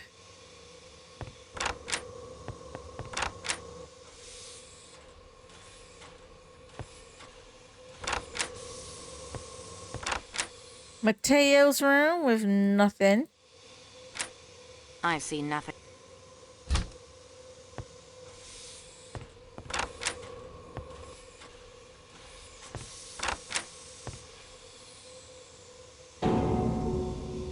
Yep, there it is. There it is. Okay, at this point, for those of you who are watching, be sure to have a save file. Okay, be sure to save a separate save file for your game. Because this is where I got soft locked the first time. Because something happens, as you see. There's that figure. We're gonna follow that figure. And then something happens and you're gonna lose some of your items. So some places in the game will be locked out. You cannot access those places anymore. So have a separate save file right here. Right before this event happens. So in case you missed a fingerprint, you missed an item that you need to go back and take, you can just reload this save file to do it. So you don't have to replay too much of the game. Because as I said, this game has soft locks. The first time I played, I got soft lock at this location. So make sure you got a save file right at this point. Okay? Separate save file. And then don't touch that. Just in case that you investigate all the way until the end. And then you get stuck. Because as I said, this game lets you play all the way until the very end of the game. Where you have to talk to Poirot. Right before you confront everyone. So if you miss something, the game will let you progress through all the previous chapters from 1 to 3. But if you miss something, it will get you lock you out there. So make sure to have a save file, people watching this. You're willing to, if you want to play the game, just know that. I'm gonna get knocked out. What are you doing? Let go of me. Ow! Okay, I'm not locked out, but I am captured. Put me down! Put me down! You will never get away with this. Oh,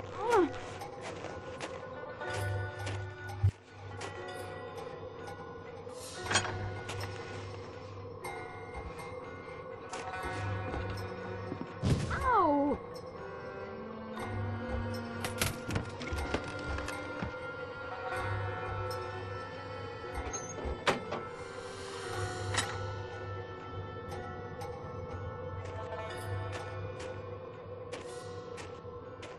Yep. That guy took some of our items. So just be sure, do not touch that other save file, okay?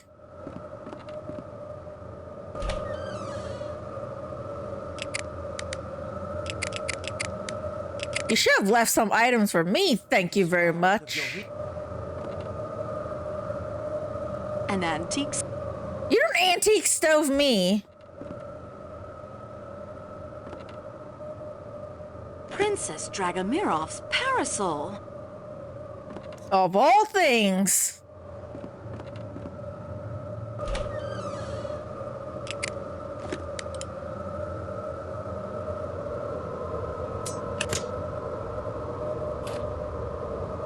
Honestly, though, it looked to me like she could just drop head first outside. Like if it was me, just step on the chair and then just plop down outside. It's snow. You won't hurt yourself. You just have to fall face first into the snow. And then you're free. It's not like it's so like small that you can't squeeze through it, honestly. I'm just saying, okay? I'm just saying. It's not like she's so fat that she can't go out of there. I mean, I'm just saying. The most generous of kidnappers. It appears that all of your belongings are restored to you. Mais non, the key to the security room of the baggage car is missing. Yeah, so the key to the security room baggage car is missing. That tiny room where we discovered all the items that someone's living there. That room. So if you missed something in that area, you can't go back to it anymore. Okay? Like if you missed a fingerprint, which is what I missed the first time I played this game. I missed this like I missed like that one fingerprint at that area and I got so stuck. I can't see no shit.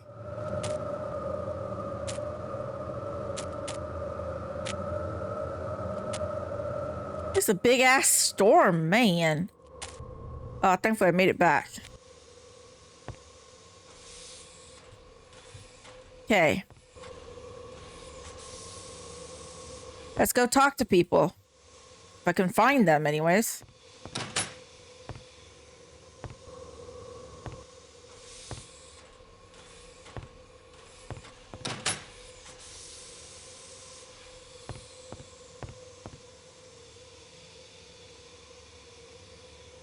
Okay, I'll save at this point, but wait, I'll save not over that.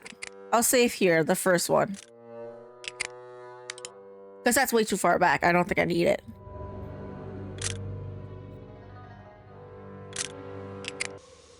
Hello again. Monsieur McQueen. I love how you say my name. Oh, just stop that. Will you be serious? I am serious. Sorry. I better be careful. I've realized I'm definitely the most suspicious character on the train. All you have to do is find a will in which the old man left me all his money, and that'll just about clinch it. Is there a will? Not that I know of. He'd never leave me a cent, really. I was just useful to him.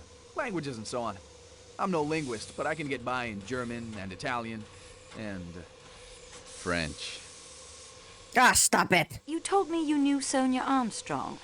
Yes, I did. My dad was the district attorney on the case. So yes, well, I was just a kid, of course, a teenager. Schoolboy crush, I suppose, and all that. It occurs to me that in spite of everything, the murder may not have to do with the Armstrong case at all. Oh? I thought that must be pretty settled. We have much evidence pointing to the existence of an outsider aboard the train. One who disguises himself, uses a stiletto to kill, then vanishes into the snow. What do you think? It's certainly a possibility, but in that case, he'll be hard to catch now. He's had quite a head start. Or he could be out there frozen in a snowdrift or lying broken at the bottom of a rocky ravine. The body may never be found until the spring thaw. Well, that conjures up an unpleasantly graphic image. You seem to really enjoy this stuff. I enjoy the investigation, monsieur. I certainly do not enjoy the fact that a man has died. No, of course not. Say, even if the man is Ratchet? No plans to return to the States right away. I may find myself back in Istanbul. I was wondering if you might consider having dinner with me some night. Okay, what do you guys think? You want to have dinner with him or what? Are you guys into that? Would you guys be into that? I mean, me personally, as in real life, I'm like, Hannah. No. Any decent man wouldn't be hitting on me. Like, from the moment they start talking to me, you know? I'm just saying.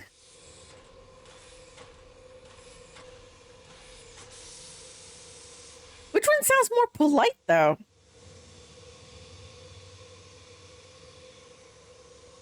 Which one sounds more polite, though? Which option 1, 2, 3, or 4? I don't know which one to pick. Number 2, maybe?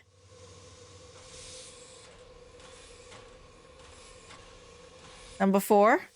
Okay, number 4. And if you're in a Yugoslavian prison... That sounds pretty unwholesome. And I doubt they'd let you have guests in for dinner. Well, had a good rummage through my kit, I expect? Yes, thank you. There is still some information I think you might be able to give us. Indeed? I hardly think so. Is that pipe cleaner one of yours? Don't know. I don't have the monogram. Can you tell me how the pipe cleaner came to be in Monsieur Ratchet's compartment? Haven't a clue. Did you go into Monsieur Ratchet's compartment at any time? I've never even spoken to the man. You never spoke to him, and you did not murder him. If I had, I should hardly be likely to acquaint you with the fact. Ah, well, it is of no consequence. Oh?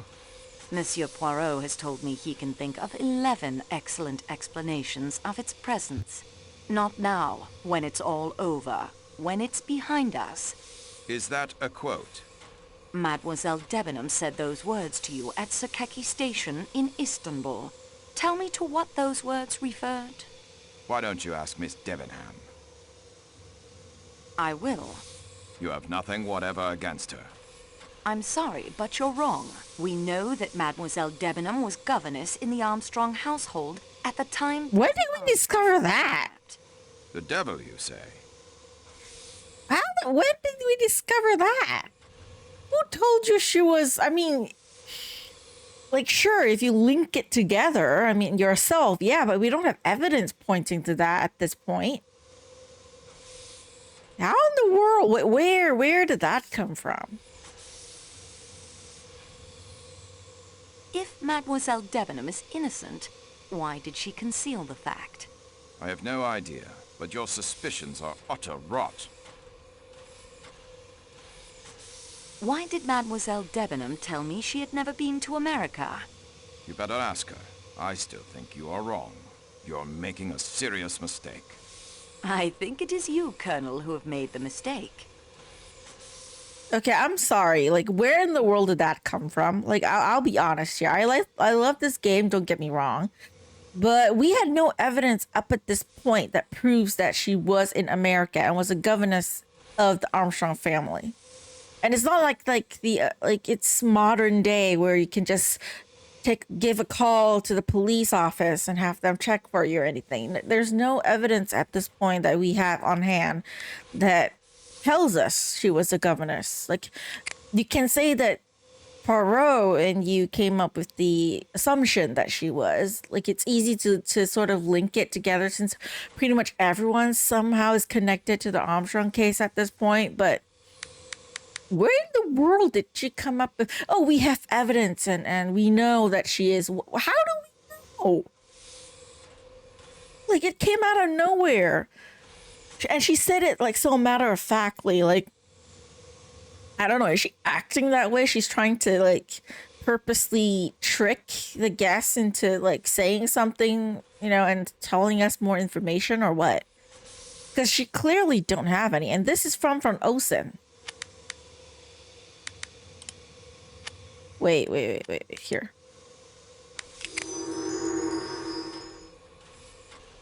Unless I'm misremembering it, wasn't this found in Olsen's, like, luggage? So but, like, where's the information from Mary's? Where did they come up with that? Because this one is of Michelle's. Yeah, we don't really have any information on that.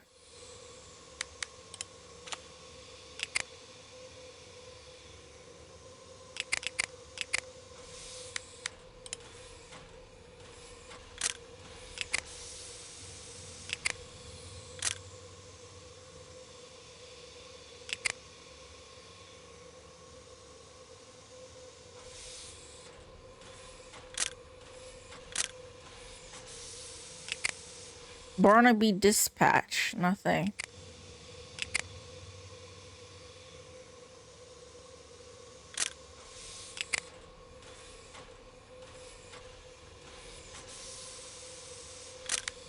use the ham radio to find out about the suspects? Is it? Am I doing things out of order? That I'm supposed to use the ham radio to ask about all the suspects to confirm that they're like with what? I just start talking to people, so the game assumes that I know stuff already when I don't. There's no... There. I don't know. That will save... Yeah, but I don't know. I need to contact the dispatch. Do I talk to Poirot about it?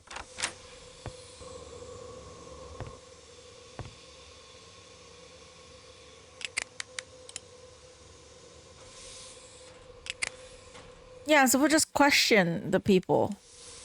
How do I find out about Mary is what I want to know. Where did that information come out from? Now I'm curious. I didn't notice it when I was a kid, but not like, or not a kid. I did play it as when I was a teenager, but now I'm curious. Now I'm confused. Signore Foscarelli, I'm here for the truth. I think that everyone has underestimated this Signore Poirot, and you too, Signorina. You too. I found a chauffeur's license in your suitcase. Yes, but it is a fact I have loved motor cars my whole life. Selling them, though, is much finer than driving other people's cars. The license is issued by the state of New York. You said you lived in Chicago. Chicago is not in that state, is it? No. Chicago is in the state of Illinois. I mean, he could have moved. Have you ever think of that? It will be a point in your favor if you tell me the truth. You talk like the American police. Come clean. That is what they say. Come clean. You were arrested by the American police. Was that in New York? Arrested? He didn't say that, Antoinette. He didn't say that at all. I mean, seriously, why are you putting words in people's mouths, lady? Don't you think you should come clean, monsieur? It is true. I have not been frank with you. The word frank, it is odd, no? It is a man's name, but I think it is correct here. I am not frank. Sometimes, you know, a motor car may not be perfect, but you must make a sale. So you are not frank. You were the Armstrong chauffeur, were you not? Since you know, why ask me? Why did you lie to me? Lie? Lie? I did not lie. I was not frank. Why? I do not trust the Yugoslavian police. They do not like Italians. They would not have given me justice. Okay, like, see, like this one we found information, like, oh, there's a card. We put one and one together, and then we were like, okay, you must be working for the Armstrong at one point. So she's asking her about it. I mean, him about it. But what about Mary? You didn't find anything at this point, did you? Or is it like my memory failing me? Like, I don't know. Like, I don't really like her interrogation tactic, as you said. I still prefer Poirot, you know? I like him better. Tell me about Daisy Armstrong. There's a way of Poirot doing it that doesn't piss me off. The delight of the house. Tonio, she called me. They all did. She would sit in the car and pretend to hold the wheel. Ah, such a beautiful little one. And also, I think they failed at this point because you're not playing as Poirot. You're playing as Antoinette, who has not been a detective or anything related to that field before this. She's just a trained employee. Now, the developer's excuse is that when she makes mistakes, it's Antoinette. It's not Poirot. Hence why you're playing as this like random character. You know? Because player make mistakes, but Poirot doesn't. Now, here's the problem at this part, though. Is like, if you're Poirot, or if you're playing as someone like Sherlock, for example, any kind of detective, it would make more sense that she's capable of, oh, I figured this out from all these little bits of information. No. Like, because it's Poirot.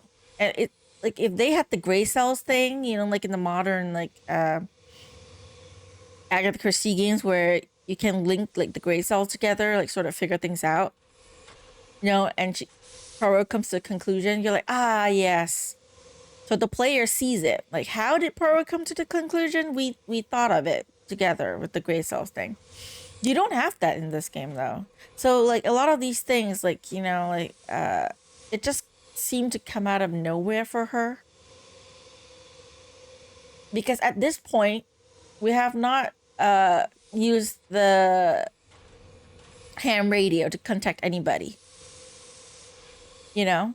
Because I think that there's a problem with like this game's timeline. Had this part happened after the ham radio, like we used the ham radio first, and we contacted like the Barnaby dispatch or whoever they are, and just talked to them about all the characters, and they get back to us, or we're able to sort of contact the police somehow, and they tell us the backgrounds of all these characters. Then we can confront them and be like, ah, yes, I know you because I have this information. But at this point, though, as you saw, I don't have the information to contact the Barnaby dispatch yet, even though it appears in my journal thing. So technically, I don't have any information of these characters. I don't know that he was actually the chauffeur of Armstrong. I don't know Mary was the governess of the household. How in the world did she come to the conclusion of that? How did she have this information?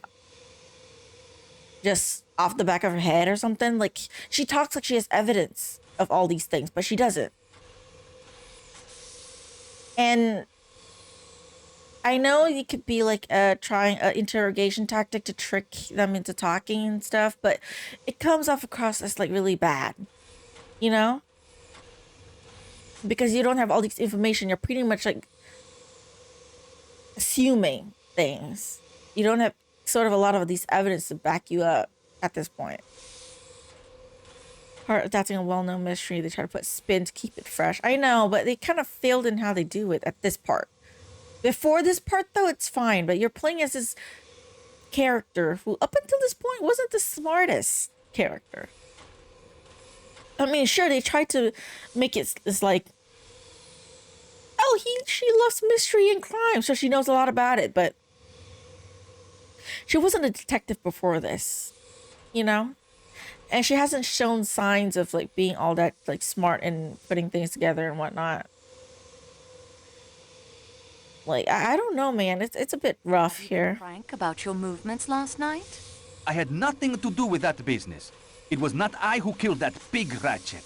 You cannot prove anything against me. Thank you, Monsieur Foscarelli.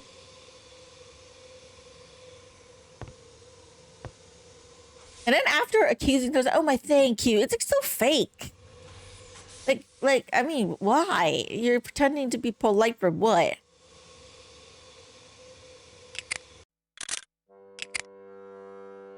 Okay, not this part. I don't want to say over that part. Am I supposed to talk to Poirot first about the dispatch thing before I talk to all these characters? Because I don't know. There's some things that I feel like I should have known. Like, I should have given this information to me by someone, but I don't. And then she's just sprouting things. Like, how did you come to that? How did you know this? And we'll be underway soon. Yes, the snow is being cleared now. I'm sorry you'll miss your boat to America. Under the circumstances, I've decided to stop in Paris for a few days, play with my grandchildren, and recuperate from this trip. Have you thought of anything else that might be helpful to our investigation? Well, you certainly have everyone in an uproar. Maybe next time you'll be able to be more discreet. Oh, I forgot. You probably won't be doing any more investigating after this, will you? That's all. That wasn't helpful? I thought it was. Good day to you, madame. I actually appreciate that comment. She was pretty rude throughout the whole thing, but I mean, like, you deserve that. I'm sorry, Antoinette. At this point, though, yeah. Monsieur Hardman? I owe you an apology, Miss Marceau. You do? I wasn't very polite when we first met outside the station. And I came on kind of strong when you caught me going through Michelle's things. There's no excuse for it. Fact is, I've always liked French girls. And that's not a line, just the way it is. That makes my behavior even worse somehow, I think. I'm sorry. Thank you, Monsieur Hartman. I accept your apology. Thanks. So exactly what's up on this train? Seems bughouse to me. To me too, sometimes. Fire away if you want to grill me some more. Have you done any more investigating of your own? Nope, after you caught me, I figured it wasn't worth it. Snooping around might make me look guilty. I've been sitting tight. It seems obvious the murder is tied to the Armstrong kidnapping. How did you and Poirot get wise to that? That's what I'd like to know. We guessed. Okay. Oh, you guessed. I believe that. So, okay, funny thing. You talking earlier to the other guy and was like, oh, yeah, maybe it's not related to the Armstrong kidnapping case at all. Could be just this random person. Maybe related to the underworld thing, whoever it is. And then now you're talking to this guy like, oh, it's related to the the Armstrong kidnapping. Can you decide on one? Like, is it related or not? You were not the gardener at the Armstrong house, were you? They didn't have a garden. I'm beginning to believe I'm about the only one on this train who had no connection to that case. Have you any ideas of your own about the crime? I admit it's got me beat. Okay, nothing. I don't think she's in the mood for conversation. Oh, so now you're like not in the mood for conversation of after accusing her to Arbuthnot about, oh, she was the governess, wasn't she? What, you're not up to talking to her and asking about it now? She's sitting right there. Why did you ask Arbuthnot about it and not her? What, because Arbuthnot comes across as weak to you? She's too strong of a lady? You're afraid she'll punch you in the face if you ask her about it, or what? Monsieur Masterman, you were once in military service. Yes, miss, but I can't think how you could know. Love's Captive by Mrs. Arabella Richardson. Ah, yes. One of the privileges a soldier retains after he's mustered out. Access to the Royal Military Library. It's quite well stocked. Not all strategy and tactics and memoirs, as you've discovered. What was your regiment? Miss Marceau, I'm going to tell you the truth. My service is, of course, a matter of record. I don't wish to hide it. I'm quite proud of it, as a matter of fact. But it's easily researched, and the connections will be found. Connections? I'm sure you must already suspect. Yes, I knew Colonel Armstrong. I was his Batman in the war, and afterwards his valet in New York. I'm afraid I concealed that fact when you questioned me earlier. It was very wrong of me, miss. I feel better now that I've made a clean breast of it. Would you like to change your story about last night? Why, no. It is as I told you. Do you have anything more to tell me of the Italian gentleman? No, miss, and I hope you're not suspecting Tonio in any way.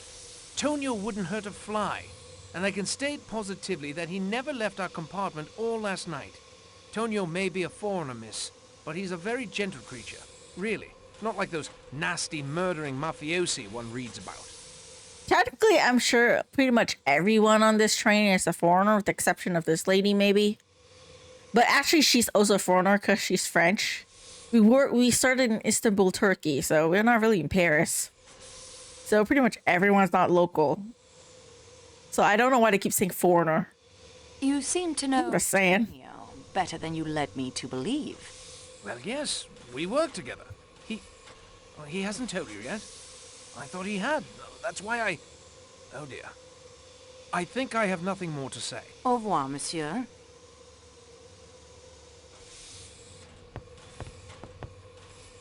Pardon me, Count.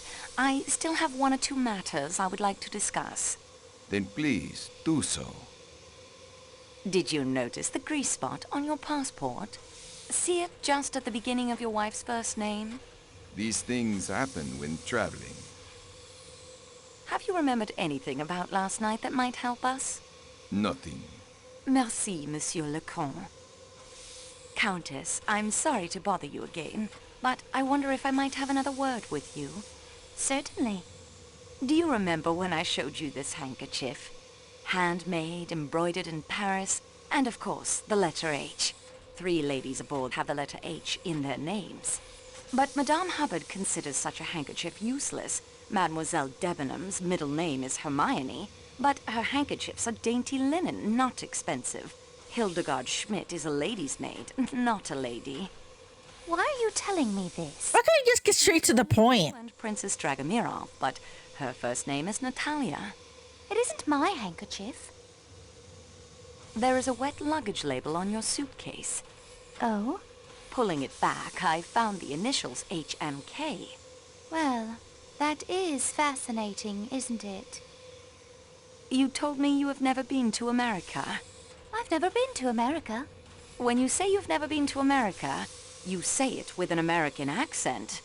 These questions are pointless. These are observations, Monsieur Leconte, not questions. You take too much upon yourself, mademoiselle. You are not a detective. You are a clerk in a train office, and your employer will hear her a representative of this railway, treated a diplomat and his wife. Why was the grease spot added to your passport and the label to your case? My wife has told you the handkerchief is not hers. There are no H's in her name. Let that be an end to it. Why did you hide your true identity? Surely you can guess the reason. This man who called himself Ratchet murdered my baby niece, killed my sister, and broke my brother-in-law's heart. 3 of the people I loved best and who made up my home, my world. Of all the people on this train, I alone had the strongest motive for killing him. I give you my word of honor. Helena never left her compartment last night. Then the handkerchief is yours. No, it is not. I know I can't hope to make you believe me, but I assure you that is the truth. When we learned who the man was, and that the handkerchief had been found with the letter H. I mean, it is a motive, yes. Pointed out to Helena, it would be better. That is true. But it's like, no, like, why did you not get straight to the point? Could be simpler. I have read quite a bit about crime, Monsieur Leconte. I hope you will take it as a compliment if I say you have the makings of a very fine criminal. I think I will not take that as a compliment, no. Madame la Comtesse, the motive for the murder lies in the past. In the like, I don't like how she's like talking. Help me, Antoinette. Take me back into the past. Like, I feel like the problem with this game and you playing as Antoinette is like they're trying to do this thing where they do with Poirot and how he would like sort of interrogate the suspects. But the thing is, it's different when Poirot is doing it, you know? And when Antoinette does it, it's like, at this point, though, I feel like you're trying too hard, lady. Like, honestly, like, I mean, yes, you're investigating the mystery and the murder on behalf of Poirot. Because he got hurt, right? But can't you get straight to the point? If you really have evidence to prove stuff, why not just show it? Why do you have to go round and about and, like, I don't know, be so rude when it comes to how you, like, get to the point? Like, just go straight to the point. Why didn't you have to talk in such a way that makes people want to slap you across the face? Tell me about your sister's household. What can I tell you? And I don't know, it's the voice actress, maybe? It's like the way she talks. Sonia, it feels like very fake polite to me. I don't know, it's just the tone of why she talks. Sweet smile. It might be the fake accent, I guess. I didn't really notice it like when I was younger, but now I'm kind of getting annoyed. Tell me about the nursery maid who committed suicide. Suzanne. I think it's just how the voice actress voiced the character. That's kind of like giving off the wrong feelings, I suppose. What was Suzanne's nationality? She was French. It's like her tone, man. It's like, it's just like very fake. It's like she's trying to be polite, but the way the voice actress says it in that fake French accent, which have been pointed out by characters in game that her accent is like there and not there. Like she's very bad at a French accent, even though she's French. It like, you know, it's like why does she voice it in that way? Like the way she voiced it, like I know they're trying like she's supposed to be polite at that part. She's trying to like be polite, trying to be empathetic, but the voice actress fails in that. Like, you're not doing a very good job, lady. The way you voice the character, and like you said, it could be the direction, and it could be just the way she's trying to keep that fake accent. Because, as the characters have pointed out several times in game, her accent is not really there. It comes and goes. It's English and then it's French. It's not like real French accent, despite the fact that she's supposed to be like French.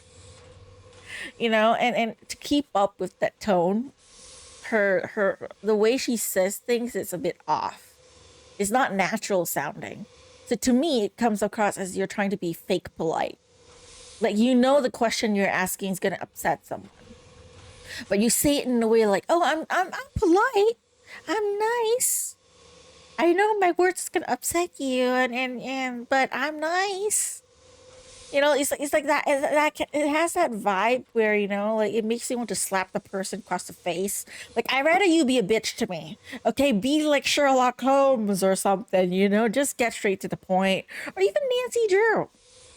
Like, you know, sometimes I hate Nancy and how she's so tactless when she's talking to people. You know, like really lack of tact. But like, I would prefer that compared to this. I'd rather have the lack of tact, like straight in your face, asking the rude questions, you know. And with Nancy Drew, it's like she, like, I guess it's the way Lonnie voiced it. It's like she really, like, she doesn't give a shit. She just doesn't care. Or she's so, like, I don't know the right term for it, but it's like she's so into the mystery. It's a nice way of putting it. Like, she's so zoned in that she doesn't notice, you know. So she just asks these questions, not thinking too much about it, not noticing like why it might be rude, which again, I blame the writers and her interactive for that, because the early games Nancy Drew is rather nice, and she is like more sensitive and stuff. But the later games, though, kind of oblivious, you know? The later, like, I would say the middle part of her, like, Nancy Drew games, like, they make it so that Nancy is, like, very oblivious. She's so into the mystery that she doesn't notice anything else. She's very lacking in terms of emotion and stuff. And I don't know how to say it in a nice way. I don't want to say she's narcissistic, although she has that kind of tendency when it comes to mystery. Like, she cares so much about the mystery only that she just so oblivious to like the emotional aspect of everything else, and and how like some of the things she's saying is very sensitive. Like, for example, in Nancy Drew, Shadow at the Water's Edge, I wanted to slap her across the face the entire time when I was playing that game, especially as an Asian. That game is so cringy to me. Every time Nancy talks to the family members and she's saying, "Oh, what about your mother?" I'm like, fuck you, Nancy, don't say that. You don't ask these questions. You know, like, seriously, you're acting like a stupid American. Which really, it's like a bad stereotype to have, but she's, you know, and I don't want to say that, but it's like, really, you're acting like an American. Which I don't want to really say that and sound like racist, but in that game, she's acting like that stereotypical rude American who's saying stupid shit that will get them in trouble, you know, kind of thing. You know? Which is made worse in Tomb of the Lost Queen, when Nancy says she chooses to be tactless because she feels it will get in her way of truly getting to know someone. So she's rude on purpose, you know. So she's a bitch on purpose, you know. But then it's because of the writers. Like I said, it's like there's some games where they try to make it so as Nancy's such a nice person that everyone around her says she's nice and great. But then she acts like a bitch. It kind of reminds me in a way, and it's not related at all, but I think about it sometimes. Elena of The Vampire Diaries. You know, like it's like she's supposed to be the nice girl in the series. She's supposed to be like the people so well liked and popular, and she's like the nice person. But then the show fails to show that. A lot more times she comes off as more selfish and a bitch than actually nice. Nancy has that vibe too, sometimes. But the majority of times, like you said, she's oblivious. So the way she asks questions is like matter of fact, you know, like she wants to know. She doesn't get the emotional part. She can't tell. She can't read the room, so to speak. But over here with Antoinette, the difference is it's not that she can't read the room. Because throughout the game, she can be nice. She can be like, you know, when she's talking to people, like in the earlier part of the game, she's rather nice. She's like, oh yeah, talking. She can be polite. But then I don't know, man. I don't know. It's like the direction that they took in the voice acting and the way she questions it. It's like it's not right fit at this part of the game.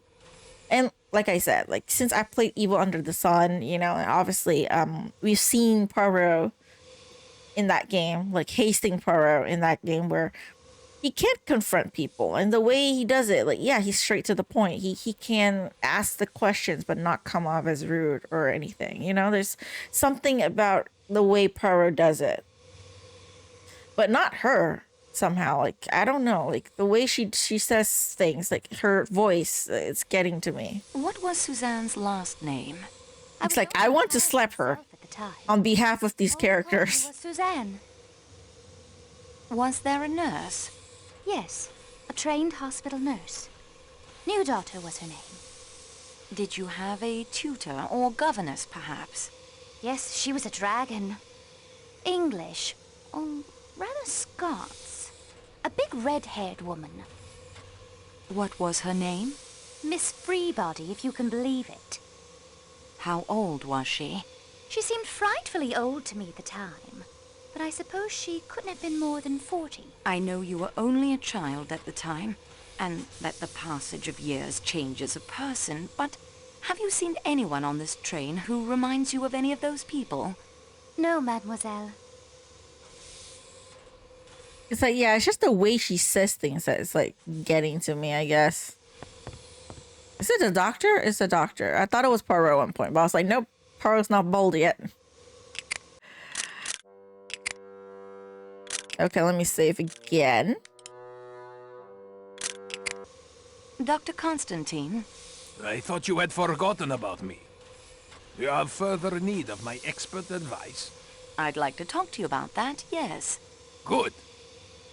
Could you give me an account of your movements last night? My movements? Surely, I am not a suspect. But it is absurd. I joined the train at Belgrade. I am the sole paying passenger of the Athens-Paris coach. Surrounded by the working staff. The doors are locked between my coach and the coach to Calais. So, I could not have committed the murder. That will do for now, Doctor. And that's it? You accuse him like that and he's like, that's it? Do you not try to explain things to him, like why you have to ask these questions? Like, what's with this lady, man? It's like you don't get straight to the point when you're interrogating someone. You know, which you should do. Like, if you have all these supposed evidence on you, why did you not, like, show it to them and be like, hey, I got this. Can you explain yourself? No, you have to go a roundabout way of asking things and then piss them off first. I don't know why you need to do that, but okay. And then when they state things like that, you can't explain yourself. She's like, oh, yeah, that's it. What, that's it? You can't talk more? Can you not say more? It's like, that's it? What, that's it? More questions, Frau Schmidt, if I may. Yeah, of course. How long have you been with Madame la Princesse? 10 years. 15 years, Schmidt. Yeah, that is right. 15, mademoiselle. I am sorry. This murder, this waiting, it distracts me. I understand you are an excellent cook. Yeah, indeed. All of my ladies have said so. Your Excellency. Calm yourself, Schmidt. You don't know what you are saying. that is true. I do not know what I am saying. Good day to you, mademoiselle. I have returned to you, your highness. I thought you might. I'm having some difficulty locating the owner of this handkerchief. I am sorry to hear that. If you had asked me, I could have told you it is mine. Yours? But, your highness, your first name is Natalia. I'm perfectly aware of my first name, mademoiselle. My handkerchiefs are always embroidered with Russian characters. In the Cyrillic alphabet, H is written as N. How did your handkerchief come to be lying by the murdered man's body? I have no idea. Your maid said she did not recognize this handkerchief. Schmidt believes in loyalty as I do. I believe in loyalty to one's friends and one's family and one's class. Thank you very much, princess. She only sounds genuinely polite when she's talking with the princess. Or with Poirot. You know, like everyone else is like, she's like, I don't give a shit about you.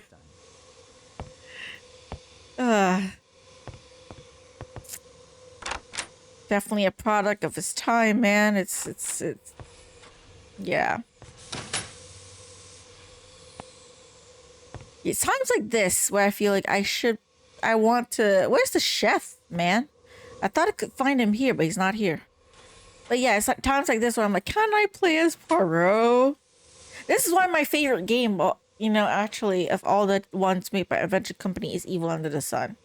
Because I get to play as Poirot, and then there's Hastings. You know? Where are the other characters, for goodness sake? I don't see Mateo or Pierre Michel anywhere. Are they in their room sleeping or what?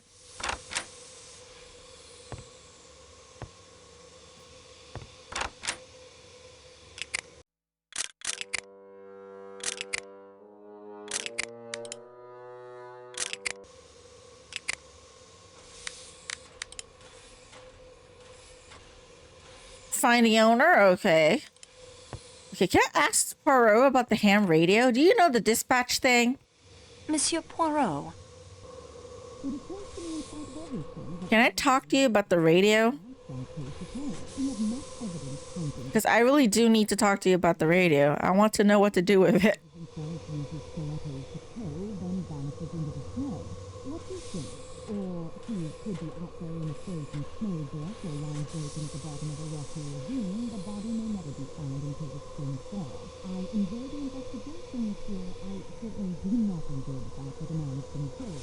And that is everything I have discovered so far. We progress, mademoiselle. Let us see what we can learn. Can we use the ham radio to help the investigation? Oh, but certainement. Ah, this is a marvelous stroke of luck. Too often the coincidences they help... It's a full dialogue? I feel like it's a full dialogue. Poirot. But they just muffle it. I have a friend, Monsieur Louis. His son Barnabas is a boy of much energy and interests. One of these is the... I don't know why they have to muffle it on purpose, though. Father reports in a recent correspondence. Young Barnaby can be our eyes and ears in the outside world. His letters to are there in my valise. Correct me if I'm wrong, but isn't Barnaby one of the characters in Sherlock Holmes? Review of Ham to find out more from him about our current predicament. Oh, he is an invaluable asset, mademoiselle. Do not forget to secure his letters, or you will not have the information needed to reach young Barnaby. It's like, I don't know if it's the same name or not, but I remember there's a character named Barnaby in the Sherlock Holmes games. I don't know if there's a reference to that or not. This book of Masterman's reveals more than he knows. Love's Captive by the inestimable Mrs. Arabella Richardson, yes. And what does it reveal to you? He was in the military. Most men of a certain age fought in the war, mademoiselle. Even Poirot. Still, it is worth pursuing. This driving license indicates Foscarelli has been a chauffeur. I wish we could see a badass Poirot. Natural profession for you know, like in David Suchet's likeness. I want to see a badass Poirot. Because even when I watched like the 70s show, I don't remember him like actually fighting or anything. character in Charlotte the Awakened? Yes, I remember because I played that game. I was like, wait, I remember that name Barnaby. It was that boy in that game. He had the weird dancing thing. He's a fun character, that one. Hildegard Schmidt's recipe box is suggestive. You remember at dinner how she was most opinionated? Too old for action. Studying the menu. Aww. And the label on the box. It is interesting as well. My lady's recipes. Now that suggests that she is accustomed to cooking for her employers. Not a duty one attaches to the lady's maid, n'est-ce pas? I don't know enough about ladies' maids to know if they don't cook or not. Does not match the one found next door. No, despite the middle name of Hermione beginning with an R. Like almost 60? Handkerchief would belong to her. He looks good for 60-year-old. Mademoiselle Debenham is precisely the type one might expect to find in the luggage of a young Englishwoman of her class. The postcard I found in Greta Olsen's suitcase tells a story. This card, it speaks to Poirot in many ways. Coney Island is, I think... Which is something I want to ask her about, but the game doesn't let me. A country she claims not to have visited. Mademoiselle Olsen does not send the postcard to Sweden as she perhaps intended, but saves it as a keepsake for herself. It is not a happy memory, this. A last brief moment in the sun for a family soon to be swept away by the storm. The scarlet kimono turns up in my luggage. I swear to you it does not belong to me. Oh, mademoiselle, I have no doubt of that. You have vigorously pursued its owner's identity. No. It is a defiance, you understand? It is a gauntlet thrown down. Very well. We take it up. The handkerchief with the H belongs to the princess. I confess I should have remembered that in the Cyrillic alphabet, Arch is written as N. And she has a strong motive to want Ratchet dead. But are we meant to believe that this elderly woman prances about in the scarlet silk kimono? Or could strike with such ferocity? I mean, if we have ever seen the old lady, the Countess, in the Blackwell, I will say yes. There's some old lady that can be very fast and very strong. I'm just saying, I don't want to believe it, but even in real life, I suppose. Not all old people are weak. Just saying. Schmidt is accustomed to cooking for her employers, as we suspected. And her mistake in how long she has been in the employ of the princess is remarkable. A difference 1/3 less than her mistress claims. 10 years. We must look deeper into this. What course do you suggest? I will not ask the Countess the name of the Armstrong cook. I will radio to Barnaby. A wise decision, I think. Foscarelli was the Armstrong chauffeur. It was a deduction most simple. Masterman was Colonel Armstrong's valet. And his Batman during the war. The nursemaid Suzanne, who threw herself to her death, was French. Oui. To know her full name might be instructive. The Armstrong nurse was named New Daughter. An odd name, that. What nationality do you think? Slavic or Scandinavian? Well, perhaps. I think that the Countess has the most fanciful mind and is quite adept at her word games. She is playing them now. Noi Daughter sounds, I think, only by coincidence, vaguely Scandinavian. Olsen is, of course, authentic Scandinavian. New Daughter. New Daughter. Olsen, old son. It is not yet fact, but it is worth pursuing. Helena Gilbert's governess was an old hag named Freebody. Do you have to say it like that, old hag? The name for an old hag is Freebody. It is more apt a name for the generation of flippers. Flappers. The fast young women were called flappers in America. Elementary, my dear mademoiselle. It's finally lengthening again. As you say. I wish they made, like, Poirot kind of say that. It's elementary, my dear Hastings. For the fashionable woman. That would be fun. No, Monsieur Poirot, not on a student's budget. There is such a shop near my own tailor called Debenham and Freebody. And the description the Countess gives to you is as far from the attractive young woman Mary Debenham as one could hope to get. The Countess recognized no one on the train. Including Madame la Princesse? Her sister's godmother? Monsieur McQueen she may also have seen, but he has grown much, of course, and the appearance changes. But a woman of the advanced years of the princess does not change so much, I think. No, I find this lack of recognition the most damning point against the Countess in all of her evasions and lies. So you see now why the Countess's failure to recognize anyone grows beyond suspicious. Perhaps she is nearsighted. If she were the second murderer in Ratchet's room last night, that might explain why she didn't notice he was already dead. You know, at times you remind me so of my good friend Hastings. Oh, please don't insult Hastings. Unfortunately, don't insult Hastings. Hastings is better than this. Come on. Much more additional knowledge than before. Continue the investigation and do not be afraid to go over the ground you have already covered. I'm just saying, right? For one, I am nearsighted. Okay, I have really bad eyesight. Okay, so yeah, if you're not wearing glasses, I can't see a thing. And two, when you get older, I know she's not like that much older. The Countess is supposed to be like 20. But, I mean, people may not have good memories sometimes that they remember stuff. You know, like sometimes it's not important to them and they forget. I mean, I know this is a mystery thing. It's supposed to be a clue and whatnot. But in real life, I mean, it's not anything weird about not remembering people. Or not recognizing people even. It really depends on how often, like, the supposed, like, the princess, like, the godmother actually visited the house.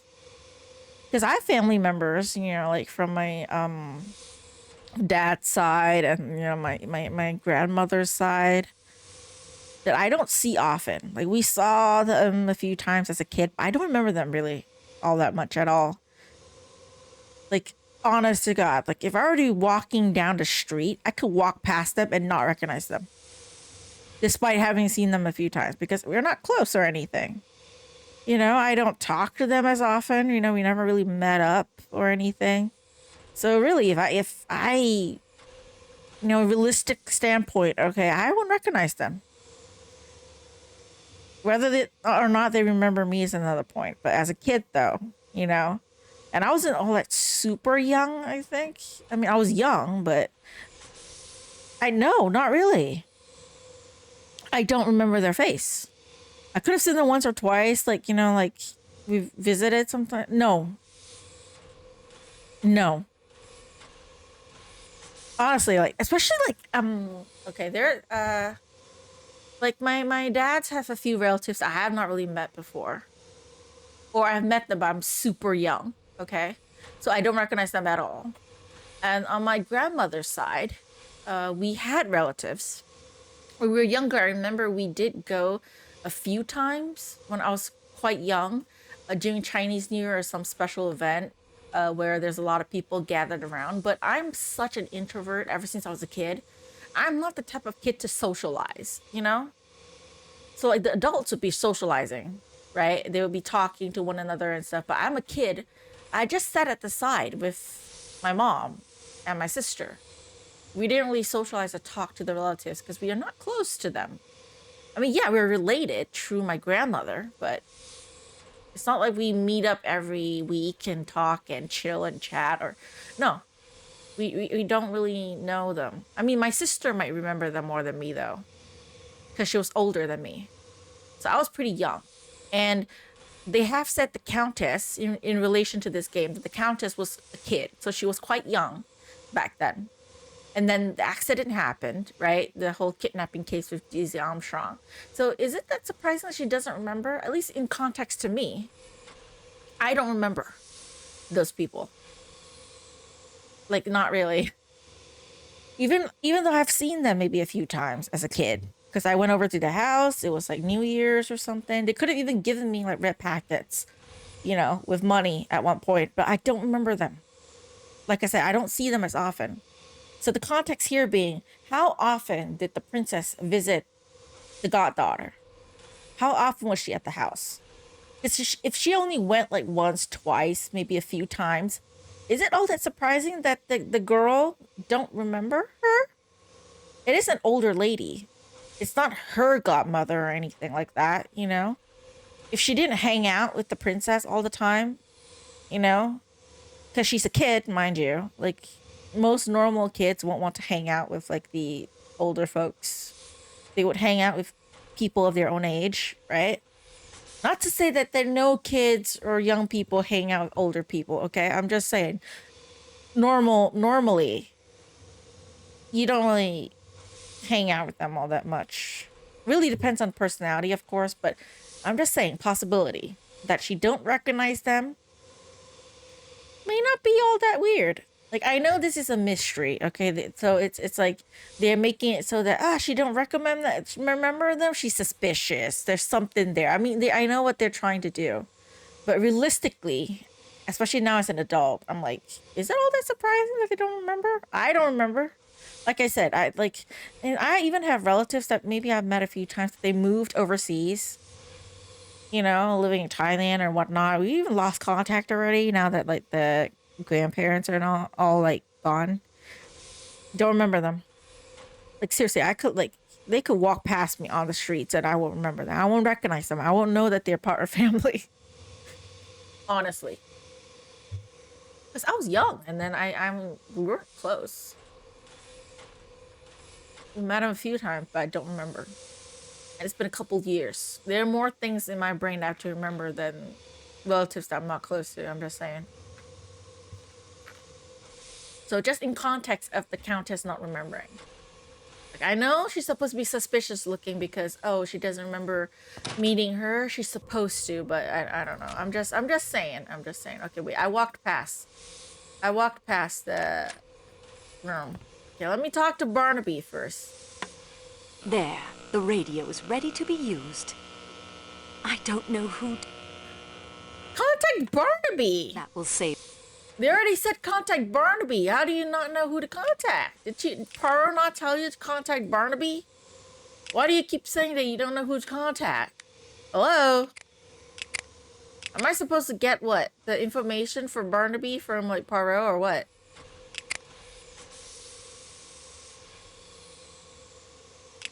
It's not like Poirot gave me anything to contact. I'm supposed to contact Barnaby. How do I do that now? How do I contact Barnaby? I'm supposed to contact Barnaby. There. That will say... I can only turn it off and on. There. I don't know who to contact. I already talked to Poirot. He said to contact Barnaby. Why can't I contact Barnaby? What am I supposed to do to contact Barnaby?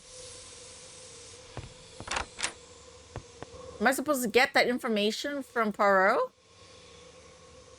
Oh, Morse code? I do have Morse code, wait. Am I supposed to bring out the book? Give me a sec.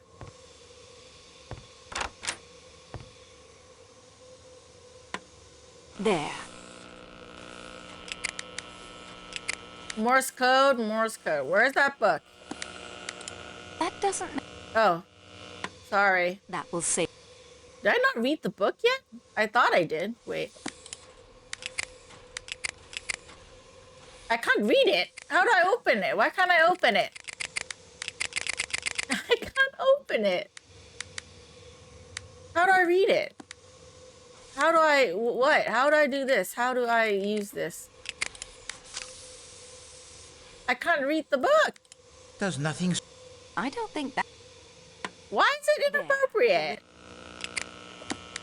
The good... Oh, my... Why?